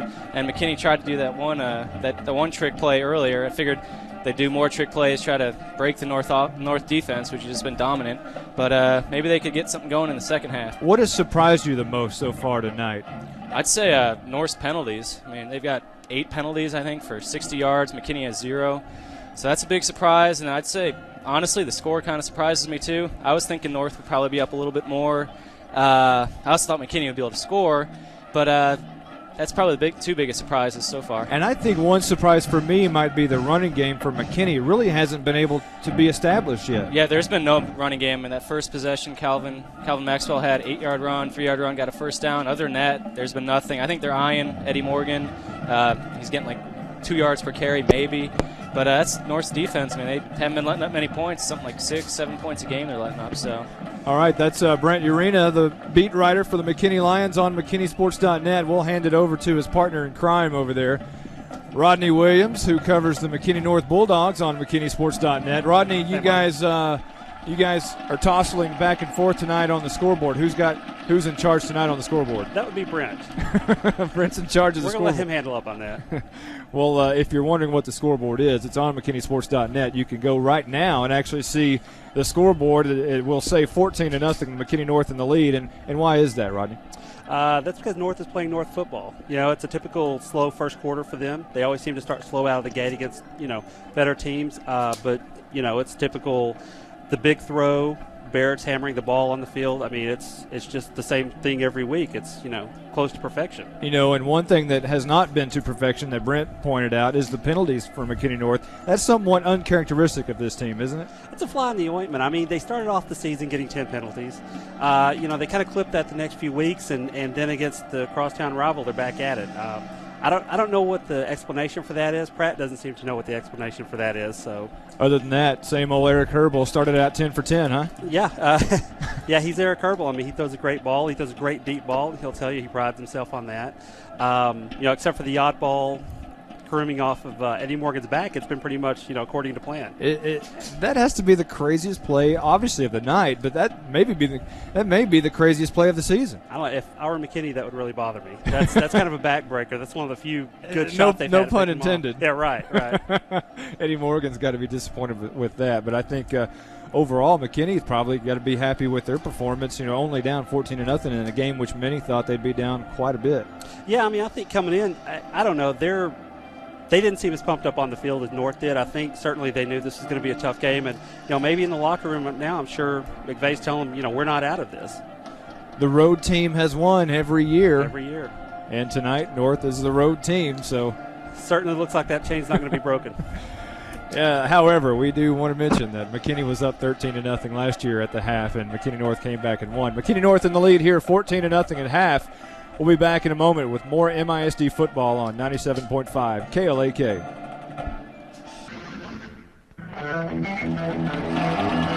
Welcome back to Ron Post Stadium. Monty Walker, along with Brandon Helms and the rest of the crew, and we have a new guest, a 1956 Lion, Charles Day. That's right. Welcome to the broadcast booth, the 1956 McKinney Lion. Thank you. Let's talk a little bit about 1956. Tell us a little bit about that year.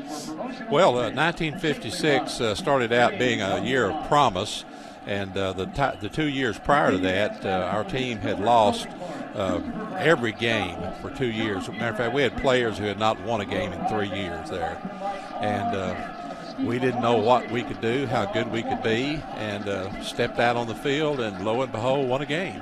And you won your first game against Birdville. That's 21-0. 21-0 over at Birdville. And the coaches couldn't even get off the field because we thought we didn't leave until the game was lost. So we hung around. So that was a pretty exciting year. Looks like you guys won 6 games. Is that, or am I missing one? No, that's correct. We won 6 games, lost 3, and tied 1 that year, and won the district co-champion with Gainesville Leopards. So your coach that year, I believe, was Joe Simpson. Is that correct? Joe Simpson. Talk about Joe. Joe Simpson at the time was a 23-year-old kid who came to McKinney, and we thought he was a man, but he was just a kid like the rest of us.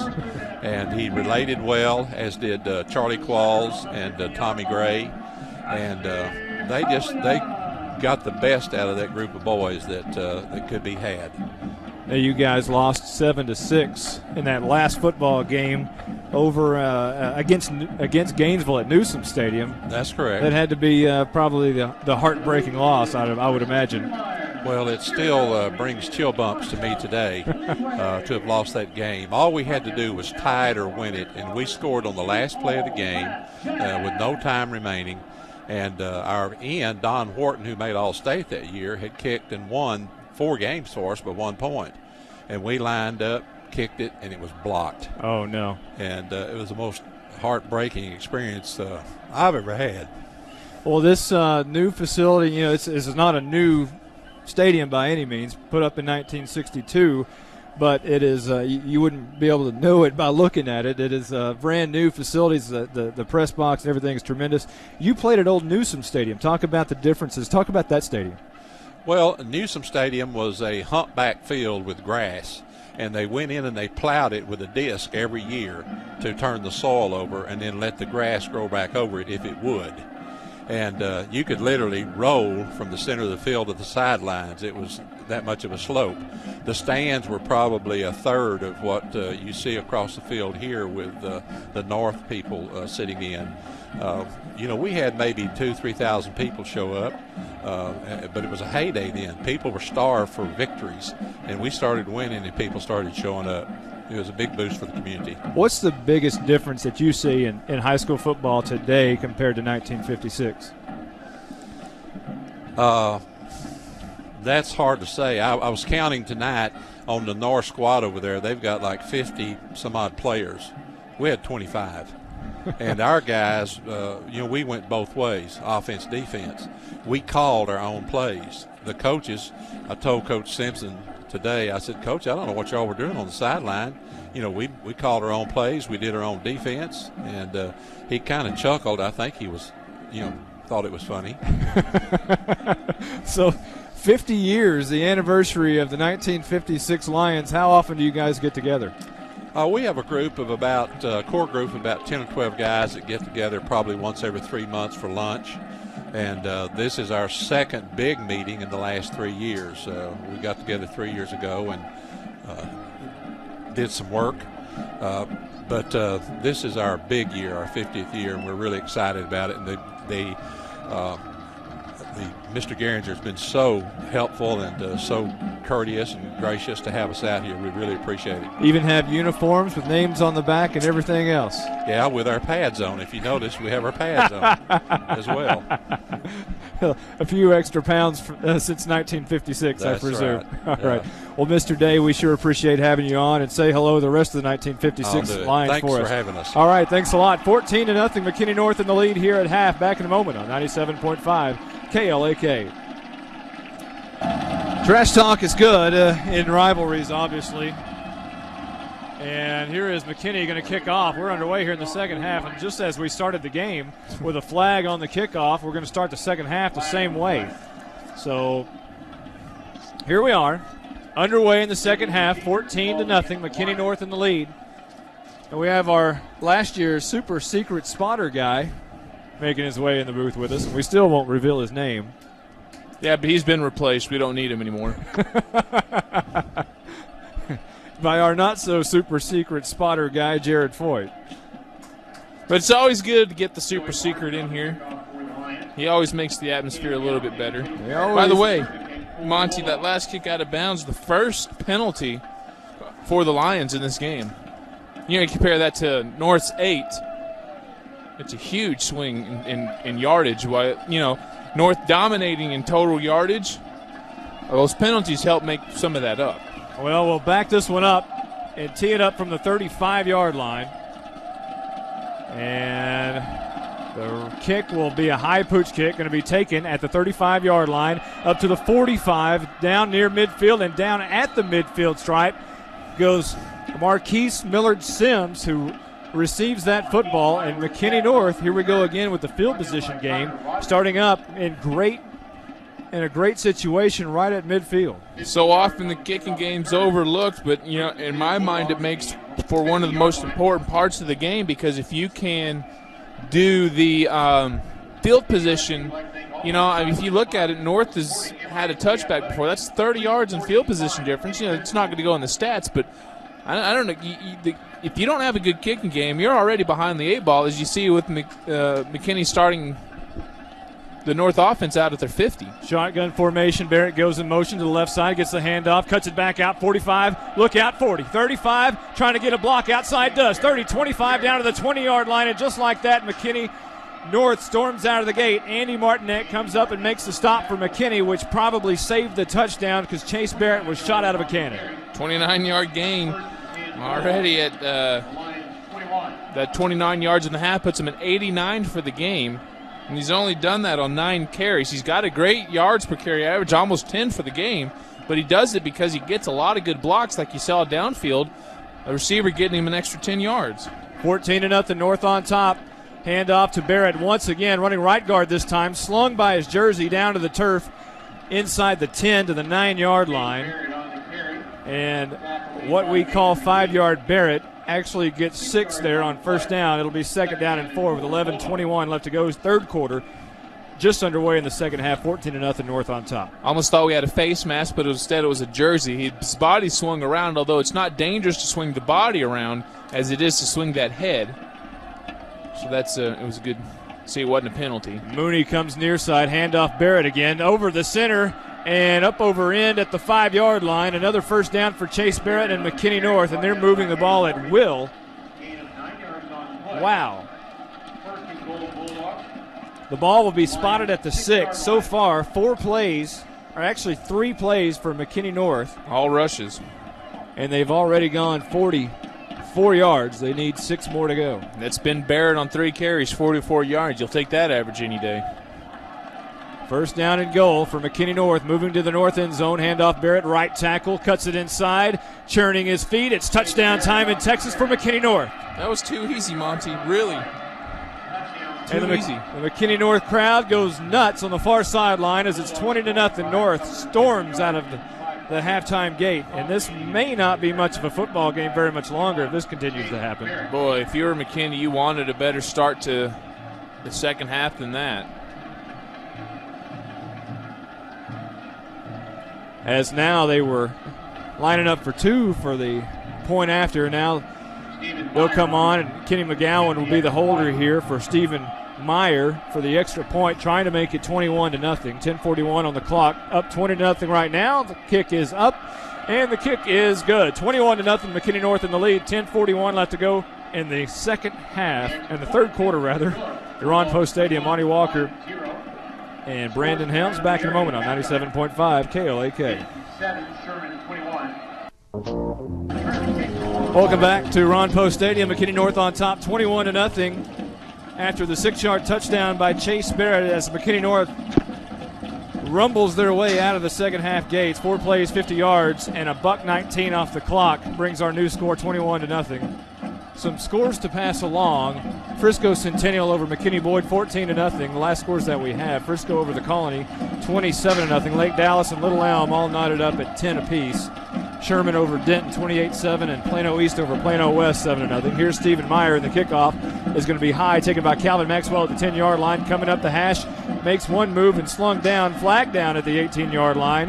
And Kenny McGowan gets up with his hands in the air, but he's the one that they threw the flag right at. We'll check and see what happens right there. Usually when the official throws his flag in that area after that kind of play, it looks like it's to be a face mask, although McGowan's pointing against McKinney like it's against them. And McGowan actually, he stands there like the official, giving the holding signal, and even points to the McKinney side. Okay, we got offsides North holding McKinney, so offset, let's re-kick.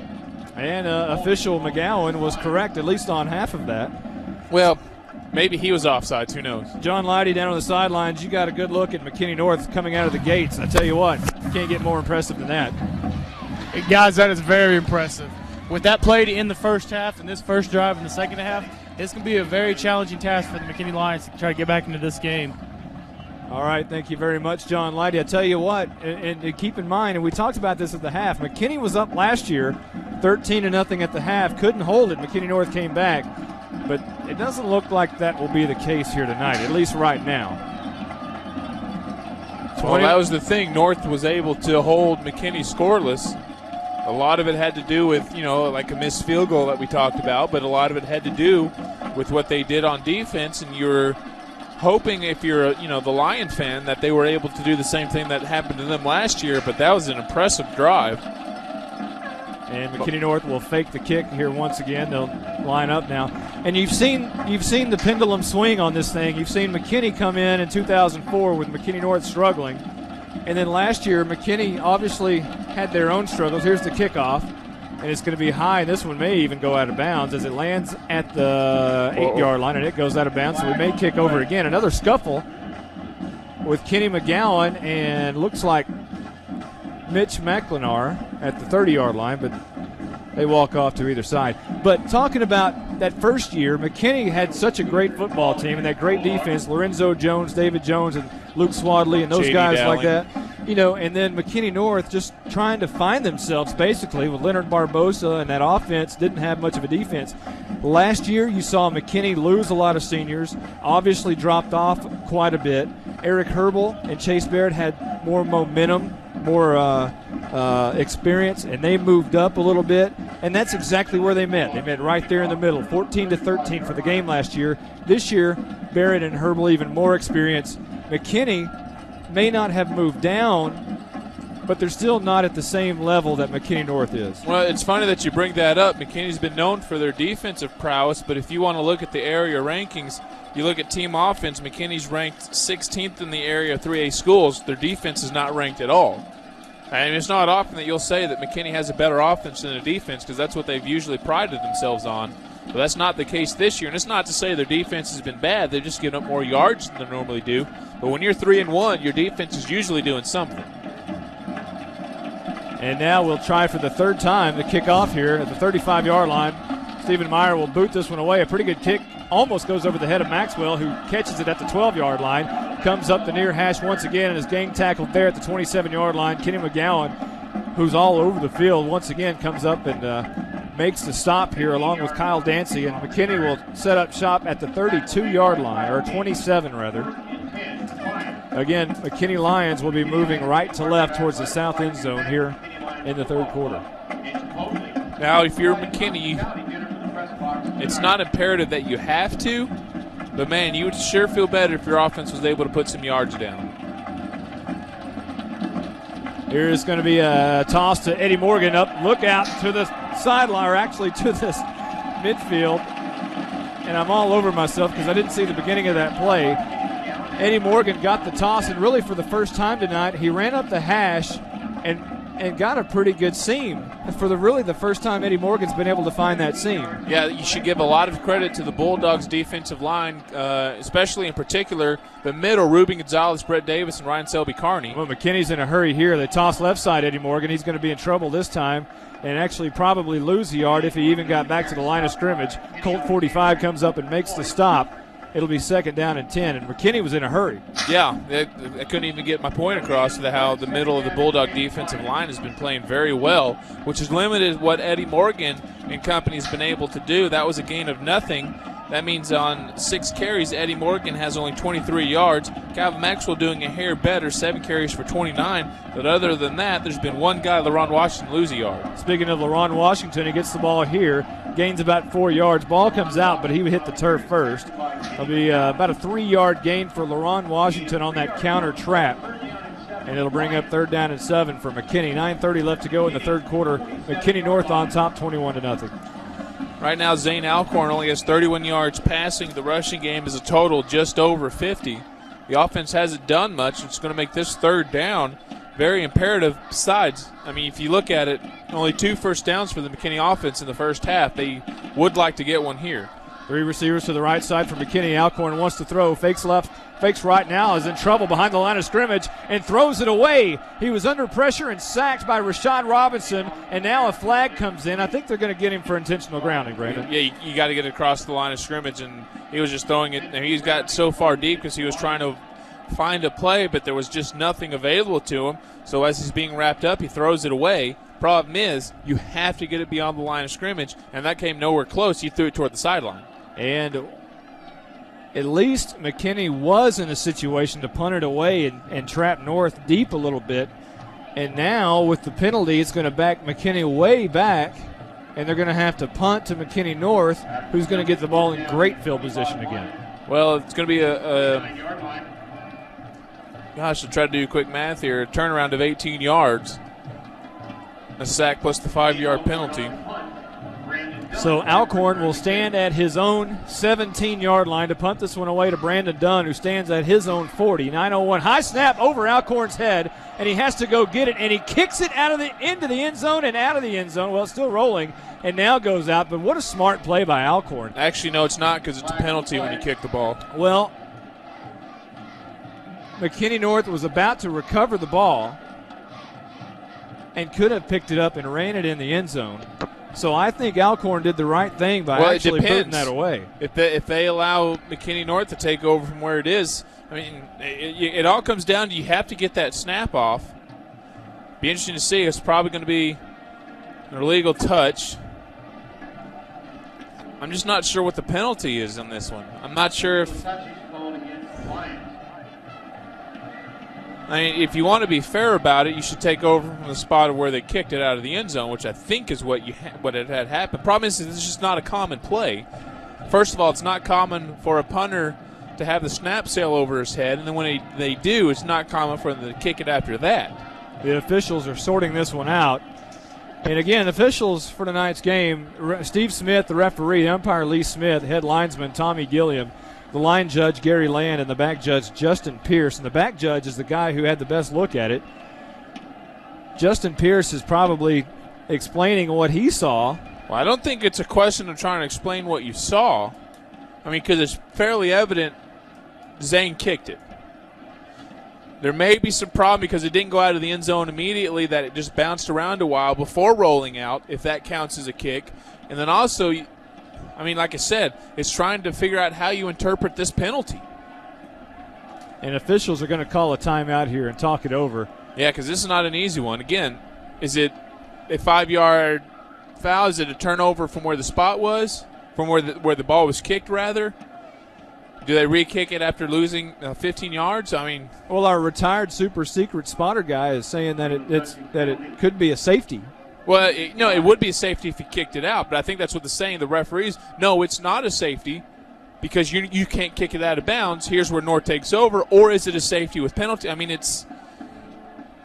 I know there's a rule here. I just don't remember what it is because this doesn't happen. And let's just say, if you're a McKinney Lion, you're really hoping that it's a safety. Oh, absolutely. You don't want North taking over inside the 20. And I think that's what it is. I'm not 100% sure on that, but I think that's what happens is basically when you kick the ball out of the end zone, you can run it out the back of the end zone. That's a lot different. But because North was about to recover the ball at the 15, and Zane just quickly kicked it out toward the back of the end zone, and that's an illegal touch. So does that illegal touch means because he touched it illegally, if he hadn't have done that, North would have taken over at around the 15? I mean, this is where we're trying to – if you look at the change, they've set up at the 15 moving toward the North goal line, so I think that's what the penalty is. At the bare minimum, there's going to be a big change of momentum. McKinney has their punt team back out on the field, and it still registers fourth down. The ball right now is at the 14-yard line. Again, the officials are talking to McKinney North, and now the McKinney North fans or the players are signaling safety. Yet we haven't seen any indication officially, but it looks like that's going to be the indication now, here. If it's a safety, are they going to mark the penalty yardage off on the kickoff? The referee, Steve Smith, now comes over and talks to head coach Todd McVeigh of the McKinney Lions and is going to explain his ruling to the Lions. Because one way or another, by Zane committing a penalty, his team's going to benefit because of it. If it's a safety and they don't mark yardage off, then, you basically got away with the penalty. If it's a safety and you take yardage off on the kickoff, it's still something, but bottom line is, had he not committed the penalty, North takes over around the 15-yard line. That's the bottom line because he was not in a position to recover the fumble at the bare minimum. He wasn't in a position to pick it up and punt it. He wasn't in a position. Penalty is declined. Okay, or you just declined the penalty and it was off or not. Whatever.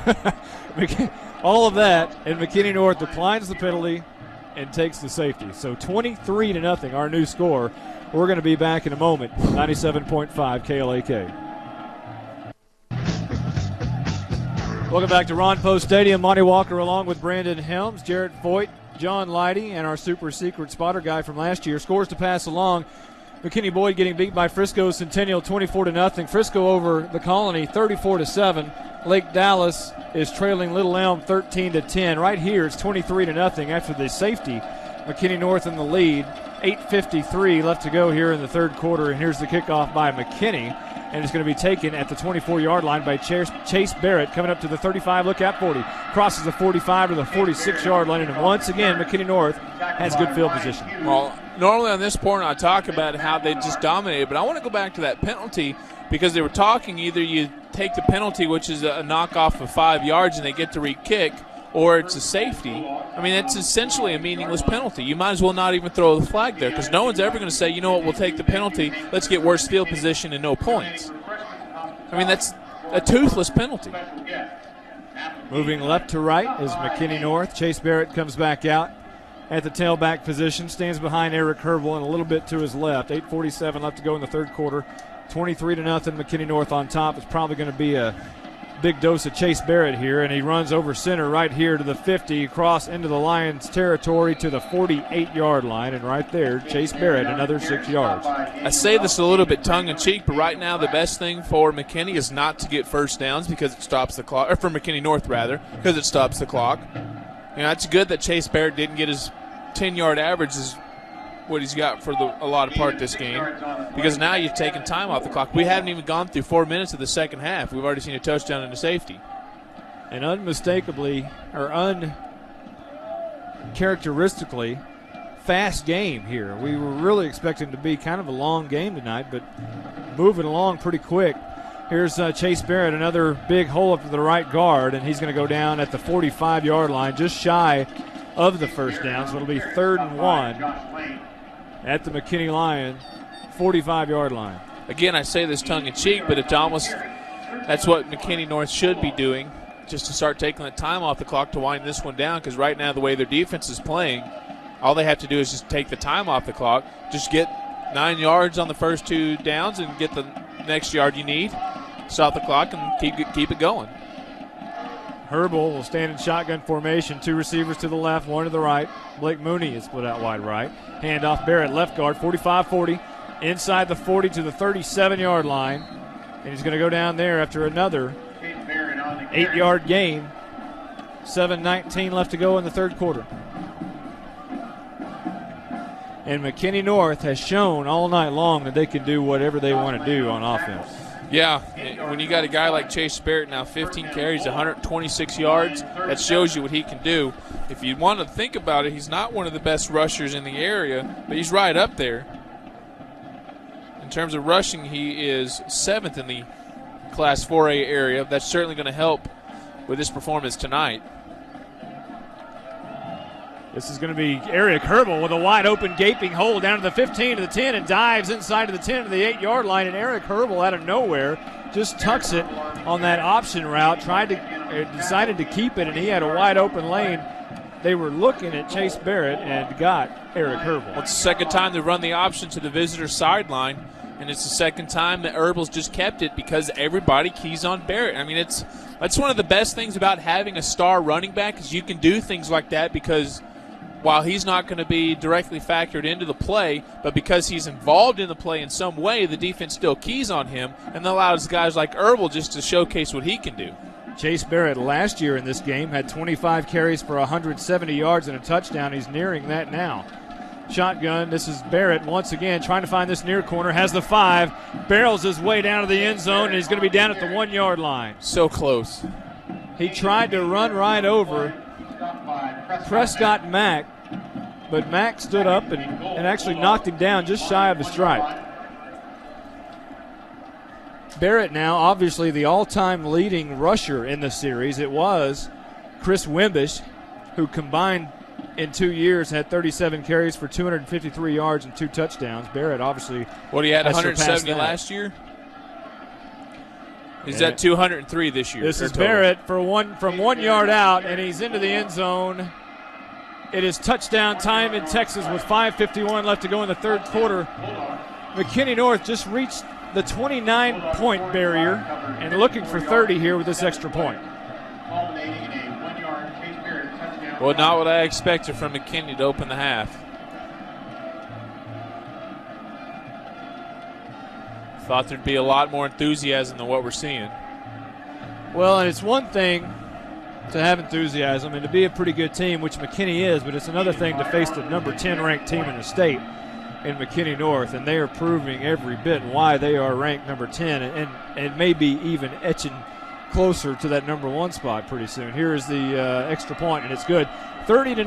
McKinney North in the lead here. 5:51 left to go in the third. Back in a moment on 97.5 KLAK. Welcome back, Ron Post Stadium. The North Bulldogs have once again taken a commanding lead. You say that after they got the safety for 23 points, and now you can say it's even more commanding after that Chase Barrett 1-yard touchdown run. Trying to run out the clock, but I don't know if they want him to because, again, that was another small drive that resulted in a lot of yards and a touchdown. Yeah, 6 plays and 54 yards. Here's the kickoff, going to be picked up by Eddie Morgan at his own 12-yard line. Escapes one tackler and now is drugged down and really thrown down to the turf, back almost where he picked it up. I'm telling you what, McKinney North Bulldog defense showed up tonight. Well, not only that, but special teams has too, is evident on that play. It was a 6-play, 54-yard drive, as I mentioned, capped off by that 1-yard touchdown by Chase Barrett. 30-0. McKinney North in the lead. 5:42 left to go here in the third quarter at Ron Post Stadium. And the thing is, the first play was 4-yard drive. Hold on, back to you, Monty. Low snap. Alcorn digs it out, rolls around the left side, and is going to actually get something out of nothing, and a lot of something, up to the 25-yard line. As I was saying, there was a 4-play drive to open the half for the Bulldogs, and there was a 6-play drive. 9 of those have been carries by Chase Barrett. They're not trying to run up the score. They're actually trying to run up the clock. It's just they're getting such good movement on the offensive line. On that last play, a kind of fumbled snap exchange, Zane Alcorn, he's a good athlete. I really like Zane Alcorn because he was able to do like he did on that play, turn what could have been a negative play into a 7-yard gain. And Alcorn in trouble now. Him and Maxwell got kind of mixed up there.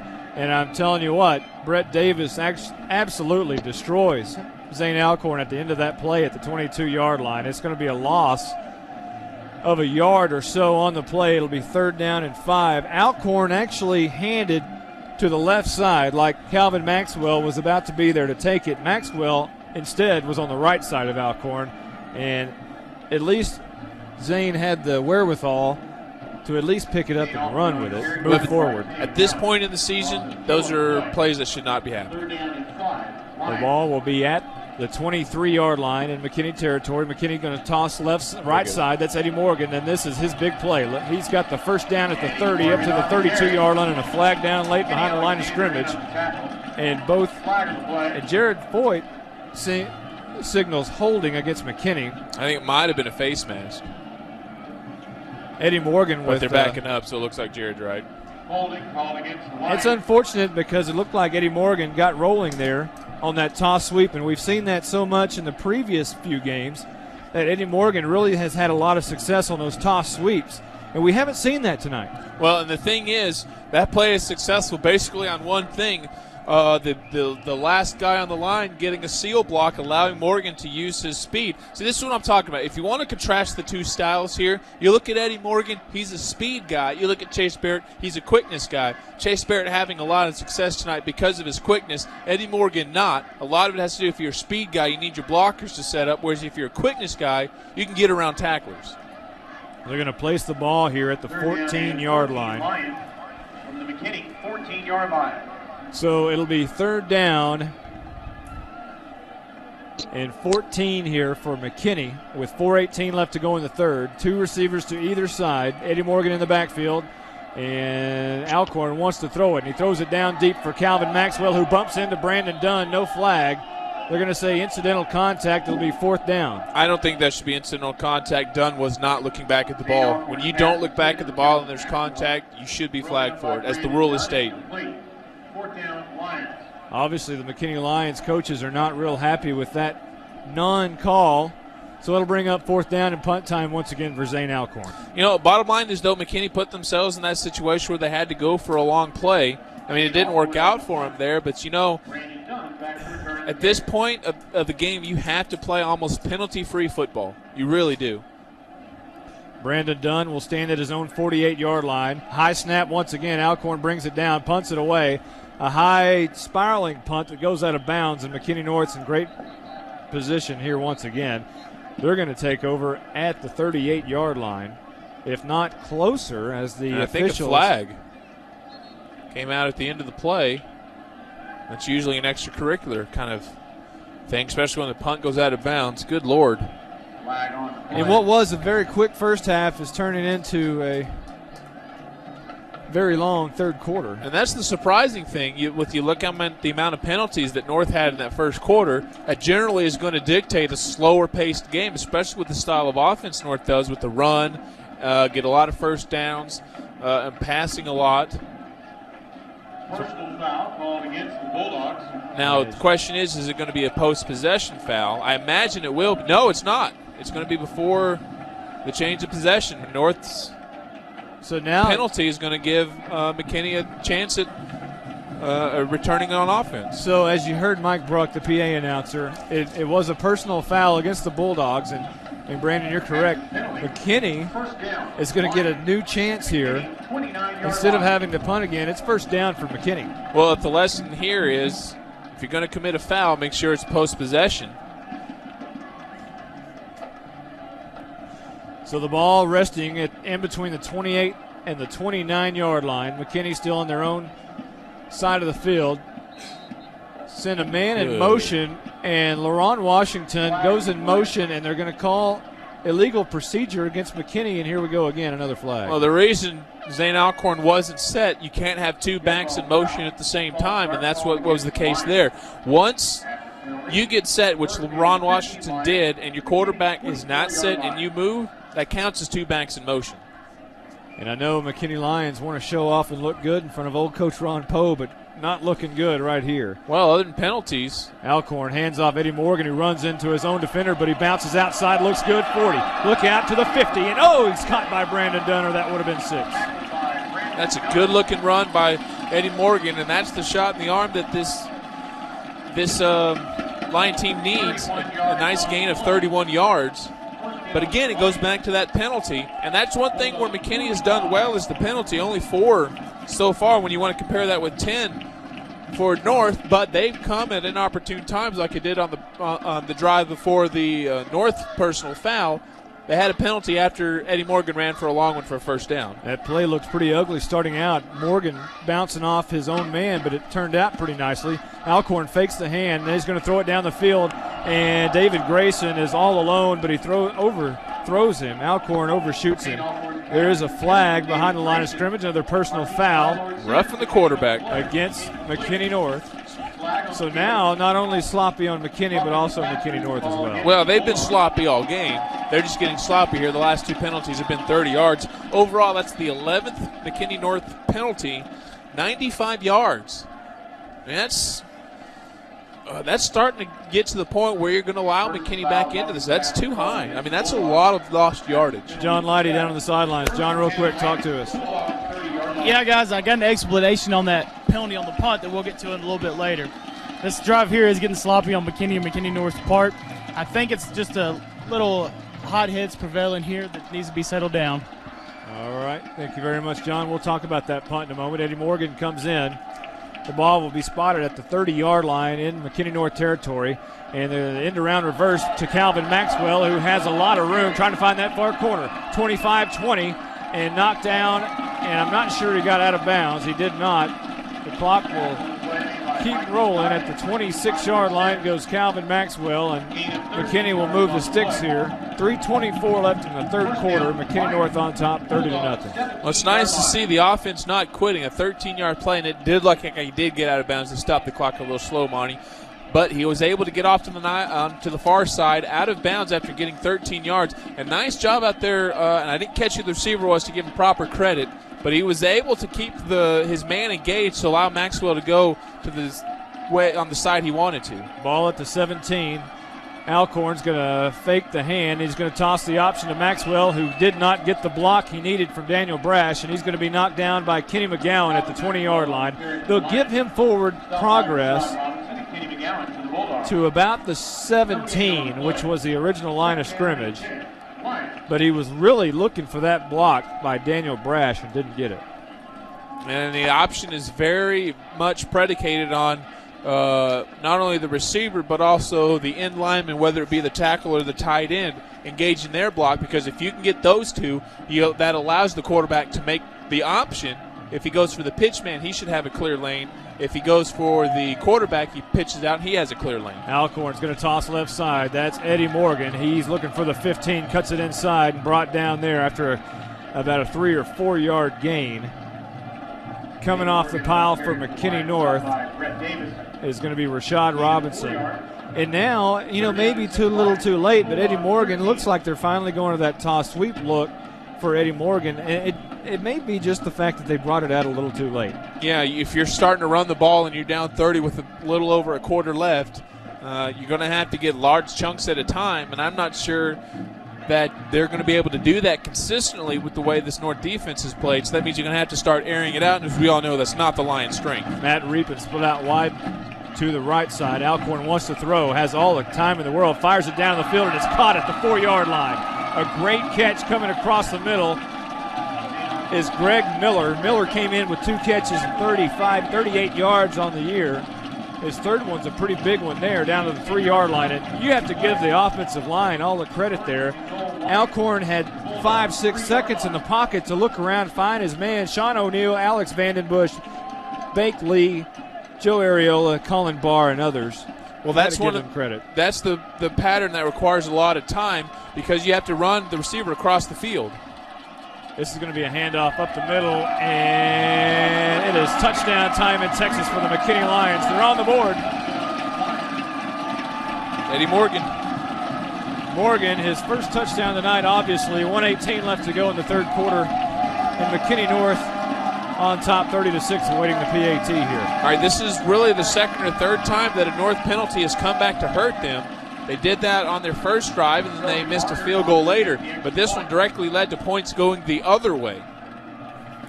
The extra point, there's a flag on the play before the extra point. This one is absolutely getting ridiculous. Movement on the line.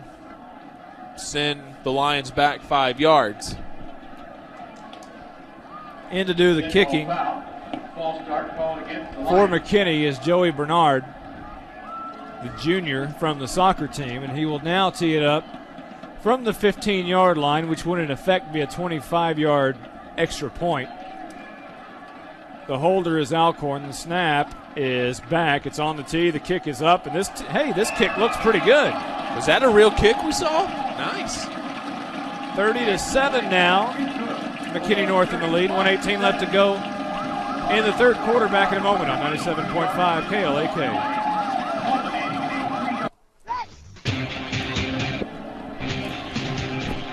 It was an 11-play, 82-yard drive for the McKinney Lions. It took 3 minutes and 53 seconds off the clock, capped off by a 3-yard touchdown by Eddie Morgan. Our new score, 30-7. McKinney North in the lead. Other scores to pass along: Frisco Centennial over McKinney Boyd, 31-0. Frisco over the Colony, 34-7. Lake Dallas trailing Little Elm, 19-17. Sherman over Denton, 28-7, and Plano East over Plano West, 7-0. 1:18 left to go, third quarter, 30-7. McKinney North over McKinney here.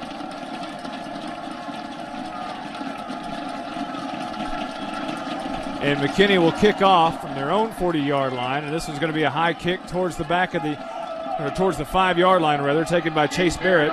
He's got the 25-yard line and brought down right there. Some pushing and shoving going on after the play. Officials will break them apart. Nothing serious, but, typical football. And it's a rivalry football game as well. What we saw in the last point after touchdown, we kind of commented what we thought was what looked to be a real kick. And we were talking about it in the pregame show. They brought in the Bernard from the soccer team. And I said, get him in there and let him kick. That's what a game situation is. It's something he's not used to. And he saw by that extra point line. That was a pretty good-looking kick. First down and 10 for McKinney North, moving left to right. Herbal is going to throw the swing pass out to the left side actually. That's David Douglas. Comes all the way across the field, now cuts it up at the hash and really knocked down hard at the 35-yard line, just shy of the first down. But Daniel Welch laid the wood on David Douglas. First pass attempt of the half for Eric Herbal. And a player is down. That's going to be Major McGee, who is down at the 35-yard line. He is really in some pain, moving around and holding his abdomen a little bit. It'll be second down and 1 when play resumes. We're going to take a quick injury timeout. We'll be back in a moment on 97.5 KLAK. 24-7. Ron Post Stadium, we're back. 40 seconds left in half. McKinney North leading McKinney 30-7. And Herbal wants to throw the deep ball down the middle, and he's got his man David Douglas caught at the 32-yard line. On the play, actually on the tackle, is Andy Martinek. And Herbal connects once again. Gain of 32 yards on the completion. Gain of 32. These guys are starting to find their rhythm. Well, for the game. Eric Herbal has pretty much been in his rhythm since his sophomore year when he started getting passes towards the end of that year. Herbal on first down will hand off to Fruit. No, he's going to keep it. Herbal wants to pass, throwing right side. He has his tight end, Jeff Olson, makes the catch and barrels to the 20-yard line. The ball was on the turf, and McKinney has recovered. Eddie Morgan recovers the fumble at the 24-yard line. Jeff Olson made the catch, was barreling his way down, but the ball came out. McKinney will take over. I'm sure they're going to try to say that he was juggling it, but he did take 2 steps. I'm not sure if he just dropped it or if one of the line defenders got a hand and poked it in there. Either way, a big momentum shift. There's 5 seconds left here in the quarter. If they can do something big with this play, not necessarily a touchdown, but just something big, get momentum going. It's only 23 points. That's 2 touchdowns, or 3 touchdowns, 2 with 2 extra points. Galvin Maxwell in the backfield. Alcorn wants to throw it, throws it down the field to Scoggins, and it's caught at the 38-yard line. A first down for McKinney. Marquise Millard Sims makes the stop for McKinney North, and that's the end of the third quarter. It is fourth quarter time in Texas at Ron Post Stadium. McKinney North in the lead here, 30-7. Back in a moment on 97.5 K-Lake FM.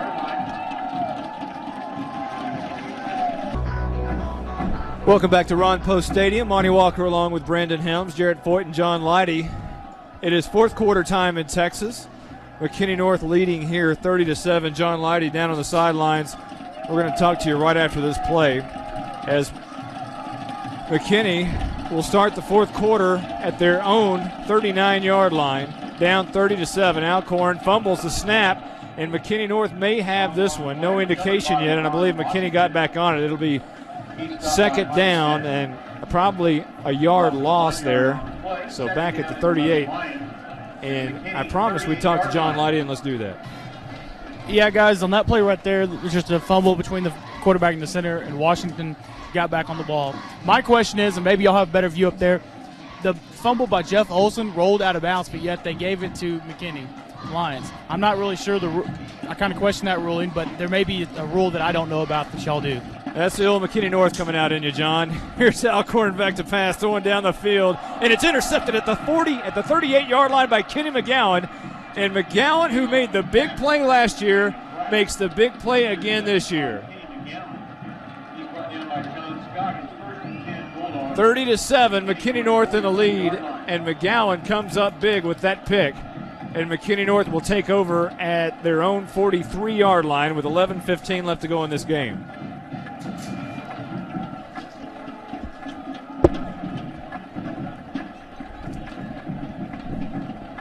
Just when you thought that McKinney was getting some momentum going, they do that. Well, North, who has dominated all night tonight, with 11:15 left to go in this game, send Herbal and Barrett back out onto the field. David Douglas comes near side, split out wide. Blake Mooney to the right.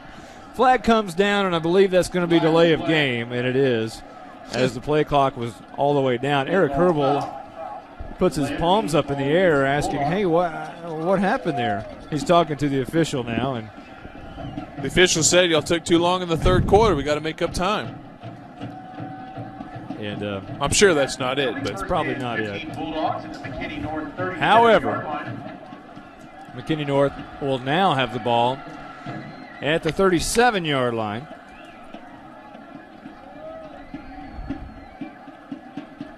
Herbal sends Barrett in motion. Is going to hand off to him right up the middle, and he stopped right at the line of scrimmage. Might have even lost a yard. I don't know if he got back to the line of scrimmage. LaRon Washington, the linebacker, comes up and makes the stop. 34 tackles coming into the night's game, and you can add several more to that tonight. Officially, no gain. There's a player down on the field at the 35-yard line, and that is Matt Steinbrenner. He's making his way up, though. He has to come out for at least one play now. Yeah, because they stopped the play clock. He's a little gimpy, and now he'll come out.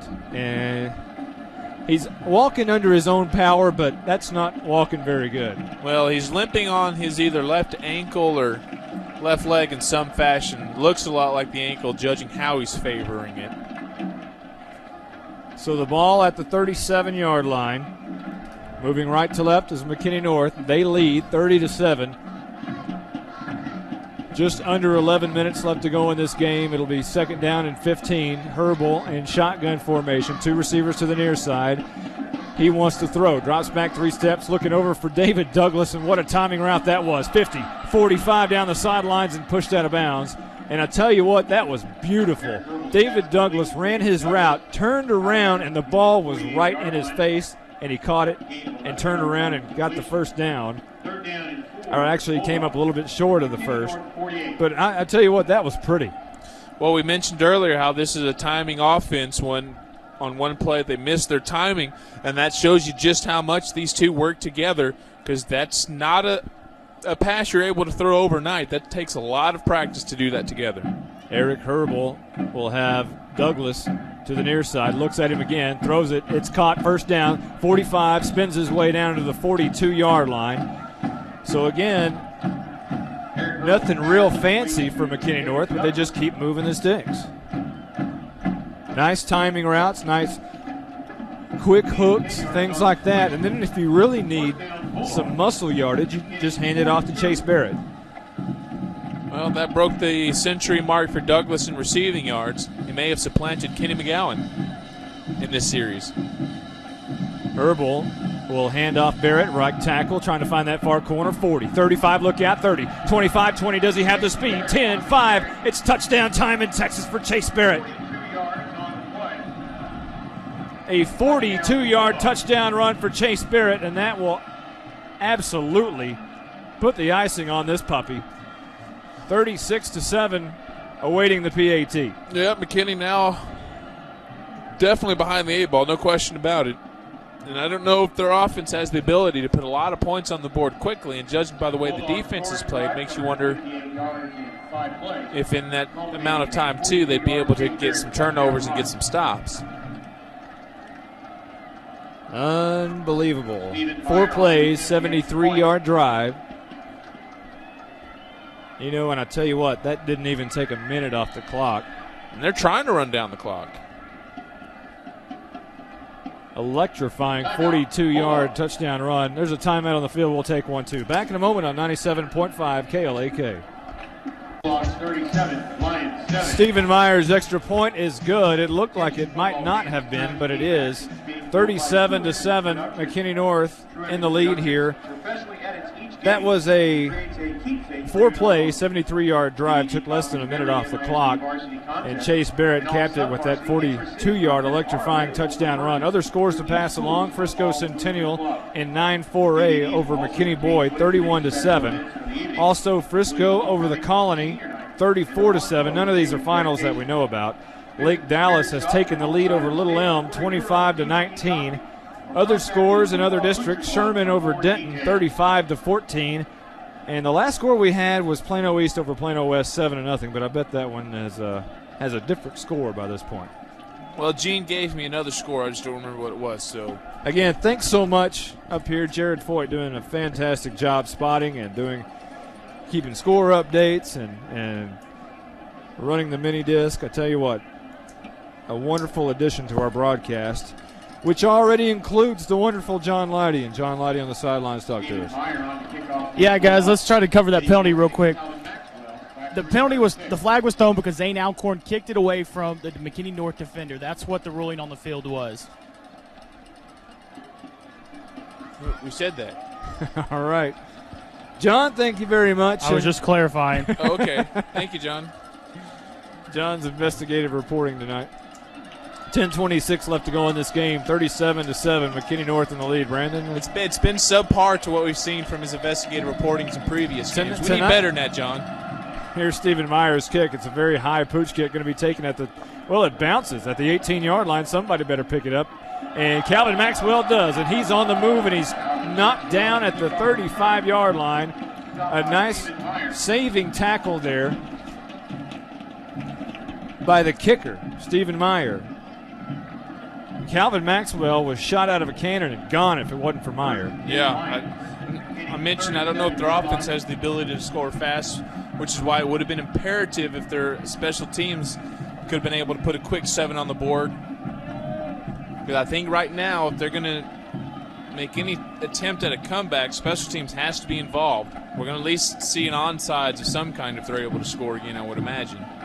2 receivers to either side for McKinney. This isn't the game they want to play. Handoff up the middle, Eddie Morgan fighting out of one tackle, spinning out of another. A 9-yard gain to the 46-yard line. 2nd down and 1 coming up. We mentioned that some of the problem that North has running the ball is they get first downs. This is where McKinney might be able to start playing in their advantage, because once you get a first down, the clock will stop to set it down. Now we've got a player down. That'll stop the clock. It may be Eddie Morgan, as he has suffered cramp problems all year long.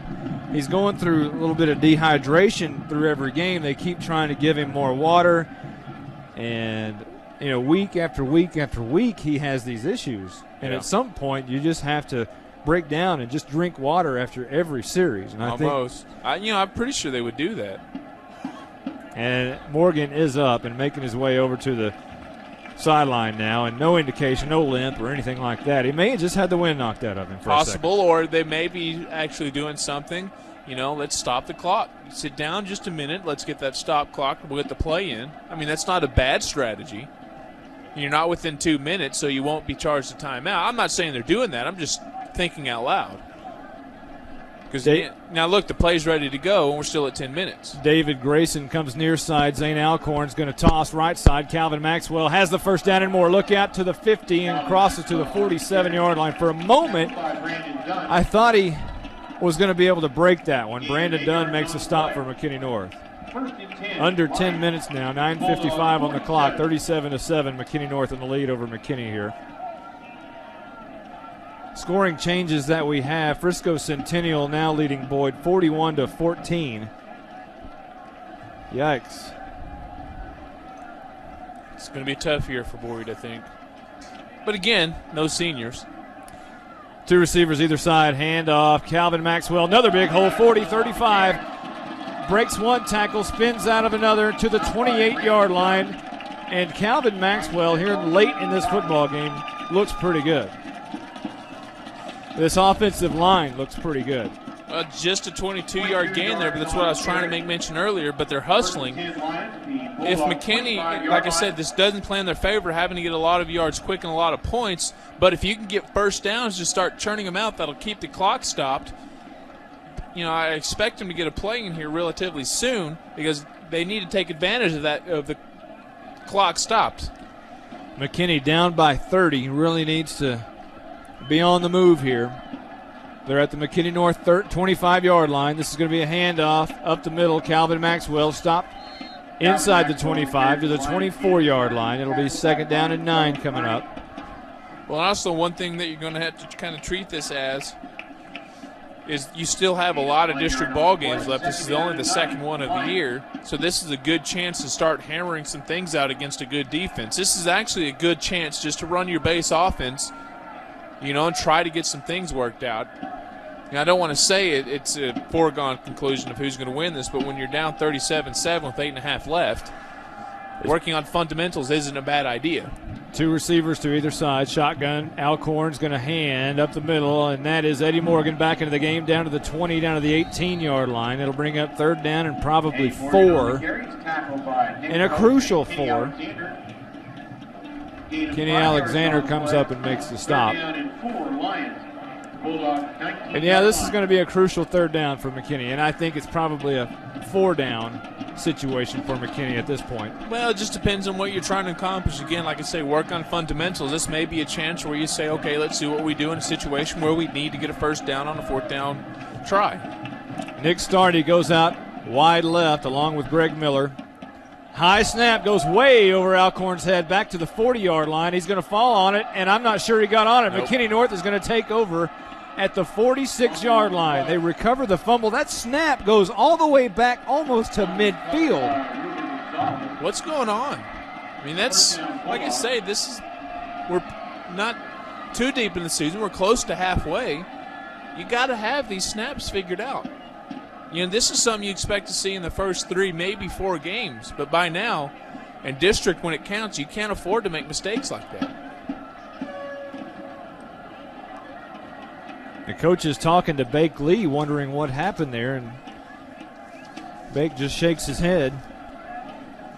I mean, I can't tell you who's at fault there because it may be a little too high. It may be Zane Alcorn surveying the defense and not watching the snap. I don't know. Could be a little of both. But that snap went. Well, but Zane got a touch on it. That snap went from the 19-yard line all the way back to the 45. I understand that, but there was a lot of roll was there. A 25-yard That's still a lot snap. of roll. I mean, you can roll, you can snap it back there hard.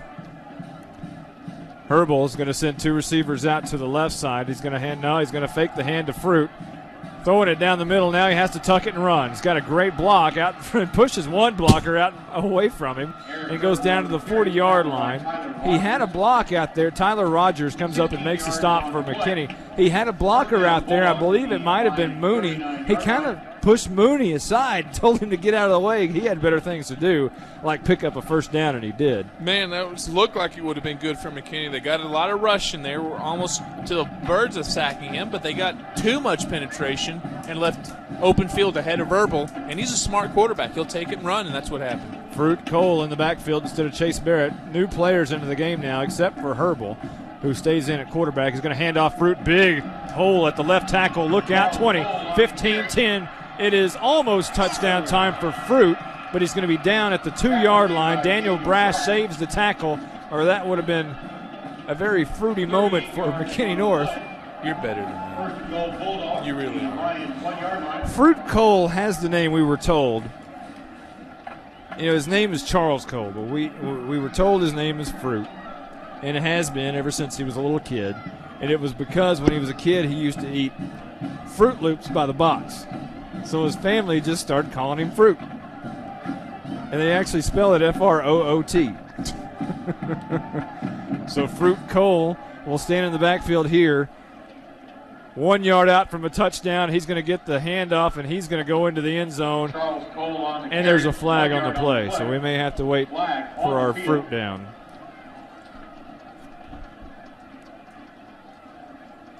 (37-7). McKinney North in the lead here. 6:41 left to go in this game. Holding Bulldogs now 110 yards in penalties. So back them up to the 6-yard line. That's that's cause for concern. If I'm Coach Pratt, the amount of penalties, 13 of them, and they've been able to limit it here in the second half compared to what they did in the first. But let's take it back to last year. Let's say this year's team is facing a Highland Park, and you're in a close game, and you commit 13 penalties. That's not good. I mean, no good can come of that in a tight game. You've got to get that ironed out. Well, they will spot the ball right at the 11-yard line. So a holding call brings it back. So 1st and goal from the 11. for McKinney North. 2 receivers to the right side, 1 to the left. David Douglas still in the game. And this is going to be a handoff. Fruit Cole right side this time. Gets a block, 5, and he's into the end zone. It's touchdown time in Texas for Fruit Cole. McKinney North extends their lead 43-7 for the moment before the PAT. Bulldogs scoring drive cover 55 yards. And an injured Bulldog was down for a moment, and now it looks like he's going to be okay. Alex Parker was down for a moment, but not long enough to have to come out of the game or anything. The extra point team will come on.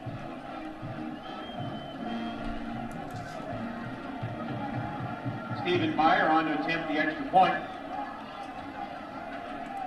So Meyer's extra point attempt will come on here, 43-7, and the high kick's going to make it 44-7. McKinney North in the lead. 6:10 left to go at Ron Poe Stadium. Back in a moment on 97.5 KLAK. Bulldogs 44, Lions.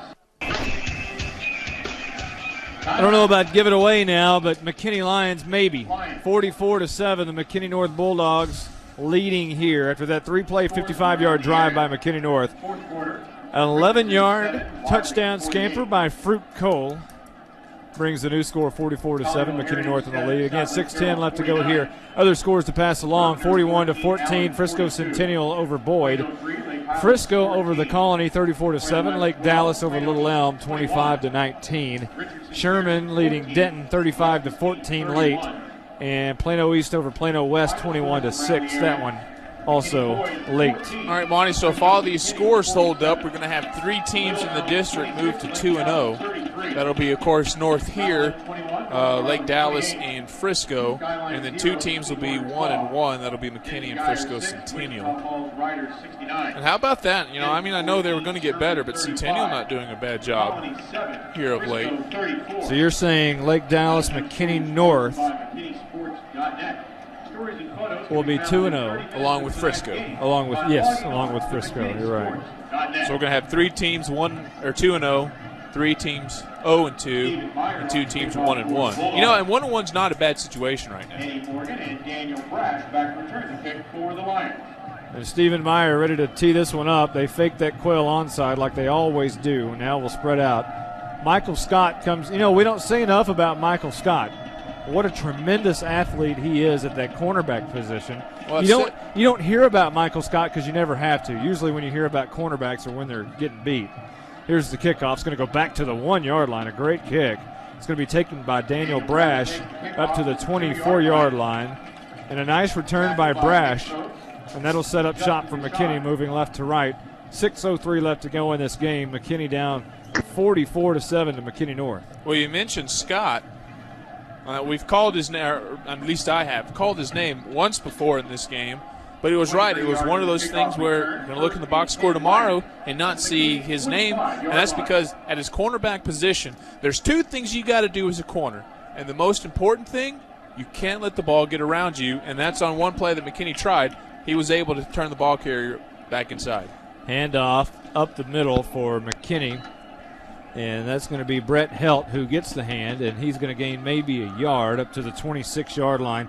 You know what? Michael Scott has a lot of coaching outside of McKinney North. His dad was a professional athlete, played cornerback, and that helps to have a pro in your house to help you along like that. And I know Michael Scott, the father, is a tremendous guy, and I'm sure that just rolls downhill. Just to clarify something real quick, that was Anthony Butler on the last carry. He's playing halfback for the Lions. It will be Alcorn back to pass, and he has his man, and it's caught. Greg Miller makes the catch at the 32-yard line.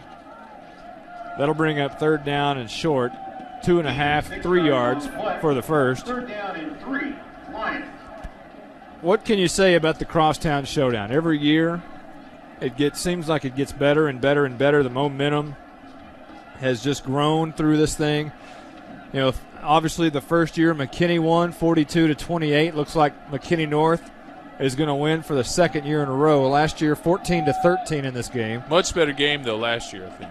It was a better game last year for the fans. And again, too many men in motion here for McKinney at the same time. Back that one up.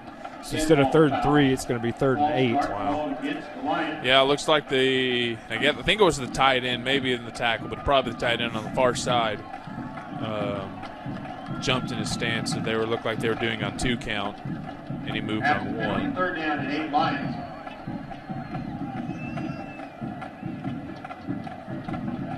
Ryder over Denton Geyer, 69-6. So Boyd don't feel too bad. Just about to say that. Alcorn rolls left, wants to throw down the field, and it's incomplete. Brandon Dunn on the coverage. Was trying to hit Greg Miller again, coming across the middle, but he couldn't catch him. So it'll be 4th down, punt time for McKinney. Kenny McGowan will come out for McKinney North, and he'll be one of the up men here. Brandon Dunn again back to return this punt. Alcorn obviously will try to punt this one away. 4:24 left to go in this game. Alcorn will stand at his own 15-yard line. Dunn, this is a good snap. An end over end low line drive kick. Looks like a kick that you'd see into a hard wind. Well, but that's what makes Zane Alcorn a good punter, is that he'll get the bounce. I shouldn't say good punter. It's what makes him the punter he is. The ball will roll dead at the 46-yard line in McKinney North territory, and that's where they will take over. And, we talk about it, how much a kicker in the kicking game is so important and how it gets overlooked so often. This is a prime example, 27-yard punt, which by McKinney standards is about average. But, if you're halfway in your own territory, you'll give it over to the other team in really good field position. Now, if you have McKinney North's punter, who can get a lot more in terms of yardage, those are the hidden yardage that you'll hear about more often in today's football. New quarterback into the game for McKinney North is Stanko, and he's going to hand off to the new ball carrier, and that is going to be for McKinney North, David Robinson. And Robinson's career numbers, this is not his first time up on varsity. Robinson played a little bit last year, had 13 carries for 51 yards last year. Came into tonight's game with 9 carries, 43 yards, and also a touchdown, so add to that a little bit. Stanko is going to stand in the same formation Herbal normally does. He's going to hand off to Robinson once again up the middle. Robinson trying to shake a couple of defenders. Scoots his way for a couple of yards. Going to be knocked backwards a little bit. We're going to send John Leidy down after the game to try to talk with a couple of Bulldog players. Obviously, he'll talk with Sean Pratt. But as far as players in this football game, and every time we do a North game, we could always talk to Barrett or Herbal, but we probably need to talk to some guys that we don't normally talk to. I think Rashad Robinson played a whale of a game tonight at his defensive end position. So maybe we might, talk to Rashad Robinson. We might talk to maybe Michael Scott, maybe even Colton Floyd. Colt 45. 3rd down and 8, under 3 minutes now left to go in the game. Robinson handoff over the right tackle, and he is almost knocked for a first down. He was hit by Damon Marino, and he actually knocked him forward a little bit and pushed Robinson close to the first down marker, but it's going to be short. 4th down and a couple here, and we'll see what McKinney North elects to do here. Probably just punt this one away. They don't want to. Obviously, these two programs are friendly to each other, and you don't want to try to stick it in each other's face. And it looks like McKinney North is going to let the play clock run down and take the penalty, back this one up a little bit and punt it away. 2:18 left to go here in the 4th quarter. They're going to take the penalty here on 4th down and 2. They'll back it up and punt it away. You know what? It's been a great game for McKinney North from really top to bottom. Take away the penalties. They really looked sloppy in the penalty area early in the game, but kind of straightened that out in the second half. But I tell you what, North Texas, you better watch out for Eric Herbal and Chase Barrett and company, because I think the McKinney North Bulldogs are for real. Brandon Dunn will stand at his own 36-yard line to punt this one away. Back deep for McKinney. Yeah, I think it's going to be Daniel Brash, and it is Brash, who takes it at the 11-yard line, escapes one defender up to the 15, 20, and finally taken down at the 22-yard line. A nice return Not a lot of yardage, but Daniel Brash showed a lot of quickness. Under 2 minutes here left to go in the game.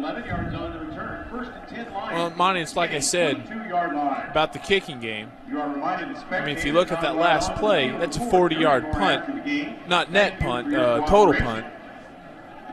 And that just makes a huge world in field position. You know, I mean, McKinney has a punter who can give him a little bit more room, and that goes back into that hidden yardage. You're not going to see it again anywhere in the stat sheet, but if your punter's able to get 10 more yards per punt better than the other one, you're doing well. Whoa, a big pop there by McKinney North on the handoff. And McKinney was really popped. And I think coming up on the stop there, Josh Washington for McKinney North. And Washington coming in. Obviously some backups coming in the game now. Washington usually replaces Colt Floyd at the linebacker position. 47-14, Centennial over Boyd we just had, and we gave that score a moment ago. I'll tell you what, Jared Foyt's on top of these scores. Earning his pay. Watch out, John. He's coming for you. Second down and 9. Toss left side almost dropped, but Daniel Brash. Is that Daniel Brash? A lot of new guys, and that's Anthony. Once again, that's Anthony Butler into the game at tailback. He initially dropped it, but then got a hand of it. And he makes his way up to the 30-yard line. Third down and short. Third down and 3. Under a minute now. And it's just all about celebration time for McKinney North now. And I know that Coach Sean Pratt will downplay this and say it's another win. It's another district win. But, of course, this is a big win for McKinney North. And you would like to think that McKinney would have made a better showing tonight, but they just didn't really get things on track. Here's Butler trying to find the corner, and he has the 33-yard line, and down right there, clock will roll because he stayed in bounds. Under 30 seconds now. Well, no, it won't. He got first. But they'll start it up momentarily. But that means they'll have to run another play because with the game clock stop and the start the play clock, that'll be a 5-second difference there. So they'll have to run at least one more play to officially end this one. Again, want to thank Jared Foyt, who's going to make his way out of the booth right now. A great job tonight. Quitter. Not so happy, doom and gloom for the McKinney Lion, Jared Foyt. And it's going to be a handoff once again. Trying to kill the clock here. 6 seconds, 5, 4, 3, and 1 delicious second if you're a McKinney North fan. And listen to that crowd. That's the end of the ball game. The final score: McKinney North Bulldogs 44, McKinney High School. The McKinney North Bulldogs go crazy on the far sideline. John Leidy is down there, and he'll try to corral a couple of players. I said Rashad Robinson, I think, is probably a pretty good choice for the defensive player. Offensively, we can talk to the line. We can talk to Eric Herbal every week. Let's line up the offensive line. You know what? Let's do that. Brett Davis. We did an interview earlier in the year, and Brett Davis was named most likely to win on Survivor, not only on offense but defense. The defense voted him, and the offense voted him. So Brett Davis, the man among men over there on that McKinney North Bulldog side. Again, McKinney North wins tonight, 44-7. It has been a wonderful night for the McKinney ISD, honoring Ron Poe, dedicating the stadium to Ron Poe. The city even named it officially October 6, 2005, as Ron Poe Day. And on Ron Poe Day, McKinney North wins 44-7. We'll take a quick timeout. Be back in a moment on 97.5 KLAK. No. If you're the McKinney North Bulldogs, hey, goodbye, they say to the McKinney Lions. 44-7 in this Crosstown Showdown, the third annual Crosstown Showdown. And McKinney North now holds the lead in the series, 2-1, and Brandon Helms is quickly rounding up the stats. Again, thanks to everyone who's been a part of this one. The McKinney Lions are coming off the field now, and a lot of long faces with gold helmets in their hands. And yeah, but you know what? They should still feel good about their position. This is arguably one of the top two teams in the district. And you're still at 1-1 for the. Absolutely. I maybe I'm biased here, but I think North is your district championship. And if you're going to win a district championship, somewhere along the way, everyone else in the district will have a loss. Yep. McKinney North absolutely looks phenomenal. You know, they came in ranked 10th in the state tonight. Coach Sean Pratt said they don't really talk about that. They don't talk about their record.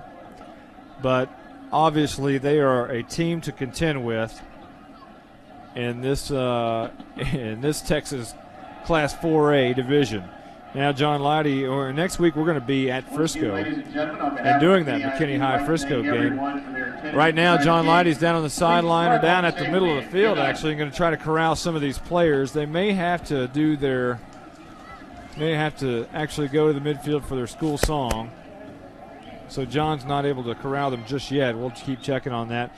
I think John's going to be able to talk to Rashad Robinson, maybe Michael Scott, and Brett Davis looks like he's going to try to talk to him, obviously with Coach Sean Pratt. So we'll let John get started here momentarily. The McKinney North Bulldogs doing their post-game.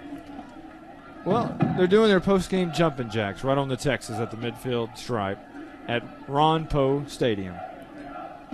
44-17. Again, the score tonight. McKinney North in the win column will go 2-0 in district, 5-0 overall on the season.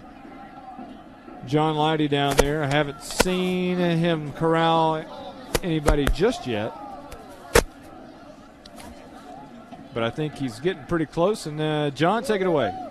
Yeah, I'm here with McKinney North Bulldogs defensive lineman Brett Davis. How did you feel about tonight's game? Well, I think we came out and played hard and just played our brand of football. I think that has to be tough playing both sides of the ball against the McKinney Lions. Well, let's go, Brett. Well, it's hard at times, but I always got my buddies and my brothers on the football team lifting me back up. I know you're out of breath there playing both ways of football, so we're going to move on to cornerback for the McKinney North Bulldogs, number 19, Michael Scott. Great game tonight. Good tackle there on the outside. How did it feel to shut down the McKinney Lions? It felt good. I had a feeling we was going to come in here and do it, and we all believe we could do it, so we got it done. Ask him how important the Cup is to that team. Everybody wants to know how important the Crosstown Rivalry Cup is to the team. Oh, man, it's not only important to the team, it's important to the school. So we just want to come out here and do our school a favor, and show them that we appreciate them supporting us, and we got it done. Ask him how far this team can really go. How far can this team really go in your mind? Oh man, state. I don't see. It ain't nowhere out of hand. State. Well, we got to focus on the rest of the district, and you have a great rest of the year. Thank you. Thank you. And I'm gonna see if I can catch up with Coach Pratt here now. All right. Thank you very much, John Leidy. You know, there's a couple of happy guys down there, a little nervous. You know, you have to remember these are 16, 17-year-old kids, maybe their first time on the radio. Brett Davis shied up a little bit. But we also have to say that Brett Davis played both ways tonight. Might have been just a little bit out of breath instead of just nervous. We'll have to check and see. John Leidy trying to track down Sean Pratt, the head coach, who in his career now with the win will go to 22-25, nearing that 500 record. And 11 consecutive wins at Ron Poe Stadium. And that might be something that John Leidy asked Coach Pratt about, how they're so successful here at this stadium. Yes, I'm here with McKinney North High School Bulldogs head coach Sean Pratt. How does it feel, Coach? Well, I'm just very proud of the kids. I felt like they first half we were hurting ourselves, with penalties but I felt like in the second half we kind of got things put together a little bit offensively. I thought the defense played well all night. It's a very good McKinney team. We knew they were very good coming in, and they're going to win some football games this year. In your post-game speech, you kept your motive was to keep focused for the rest of the district. Well, sure, and I mean, so far these kids have proved to be a very mature football team, and they've gone about their business and really done a great job preparing every week and staying focused. And then I just reminded them that's what we've got to continue doing, and I think they'll do that. But I'm very proud of them. It's been a long, stressful week, and we knew we were playing a good football team, and just very proud of the way we ended up playing tonight. Thank you, Coach, and good luck in district play in the next couple weeks. I'm also down here with number 5, Rashad Robinson, if that's correct with the first name. It's McKinney North Bulldogs defensive linebacker. You had a couple great plays tonight. How'd that feel? Well, it felt all right, but, it was because of the defense. The defense was there, and everybody did their part, and, I was just there to make the play. But it's all because of them. And our coaches put us in great positions for things to happen. Ask him how the transition has been coming to a new school. Everybody wants to know how the transition coming from Sherman down here to McKinney North has been. Yeah, it's a good feeling. Everybody out here is like a family. I love coming out here. It wasn't really too much of a difference. In fact, I feel like I'm more intact with these guys than I am with the ones in Sherman. Well, thank you, and you good luck in next week's game. I'm also here with McKinney North linebacker number 45, Colton Floyd. Sorry about that. How did tonight's game feel? It felt great. We came out here, had our mind right, just wanted to come out here and take it to them, just show them who the real North Dogs are this year and how much more mature and hardworking of a team we are this year. And it was just a lot of fun, just winning it together as a team. Well, let me interject real quick. Ask Colt 45. He's a junior. Ask him next year. Is he already looking forward to next year, maybe getting the trifecta here with 3 wins over McKinney? Ask him if he can do that. Okay, you're a junior this year, and next year, if McKinney North wins, that'd be a trifecta. Are you already looking ahead to next year for that? By no means am I looking to next year. That'd be great, but we got to just take it a game by time this year with the team we have. Next week we got Frisco Centennial. We just got to take it game by game, play by play, and big things will come later. But right now we're just trying to focus on each step, taking it to the next level this year, and it's been a lot of fun. Okay, well, thank you, and good luck next week. Guys, that's going to be it for this week down here on the field. Back up to y'all. All right, thanks a lot, John Lighty. Thanks for your hard work down there, roaming the sidelines and actually the middle of the field here. And, what a night it has been. Actually, what a day it has been. It started at lunch today with a luncheon for legendary head coach Ron Poe. And anytime you talk about Ron Poe these days, you have to put legendary in front of. Anytime you have 222 wins, you've been here 33 years, you've influenced as many people as he has. You have all of these coaches in North Texas or around Texas that have either coached under you, played for you, or you have somehow inspired. And it's a good thing that they actually dedicated this stadium in name to Ron Poe, and what a wonderful time we had at halftime getting to talk to him. And I think you were able to listen in on some of that. And just what a fine man. Well, that illustrates. Let me rephrase this by saying there's a lot of wrong in sports today. You look at the professional level, and you look at how many people just like the Oregon OU officials who got death threats just because they got a call wrong. Ron Poe illustrates all that is right with sports, unifying a community, lasting relationships. You look at guys from the 70s squad, who still stay in contact today with them. That says something. Not every coach can do that. Not every coach can do what Poe did. Like I said, unifying the community, giving something to rally around. And as I said, that illustrates all that can be right with sports. Well, all was right with McKinney North tonight. 44-7, they win over McKinney. We're going to take a timeout, come back and wrap things up with stats and highlights and everything else. Back in a moment on 97.5 KLAK.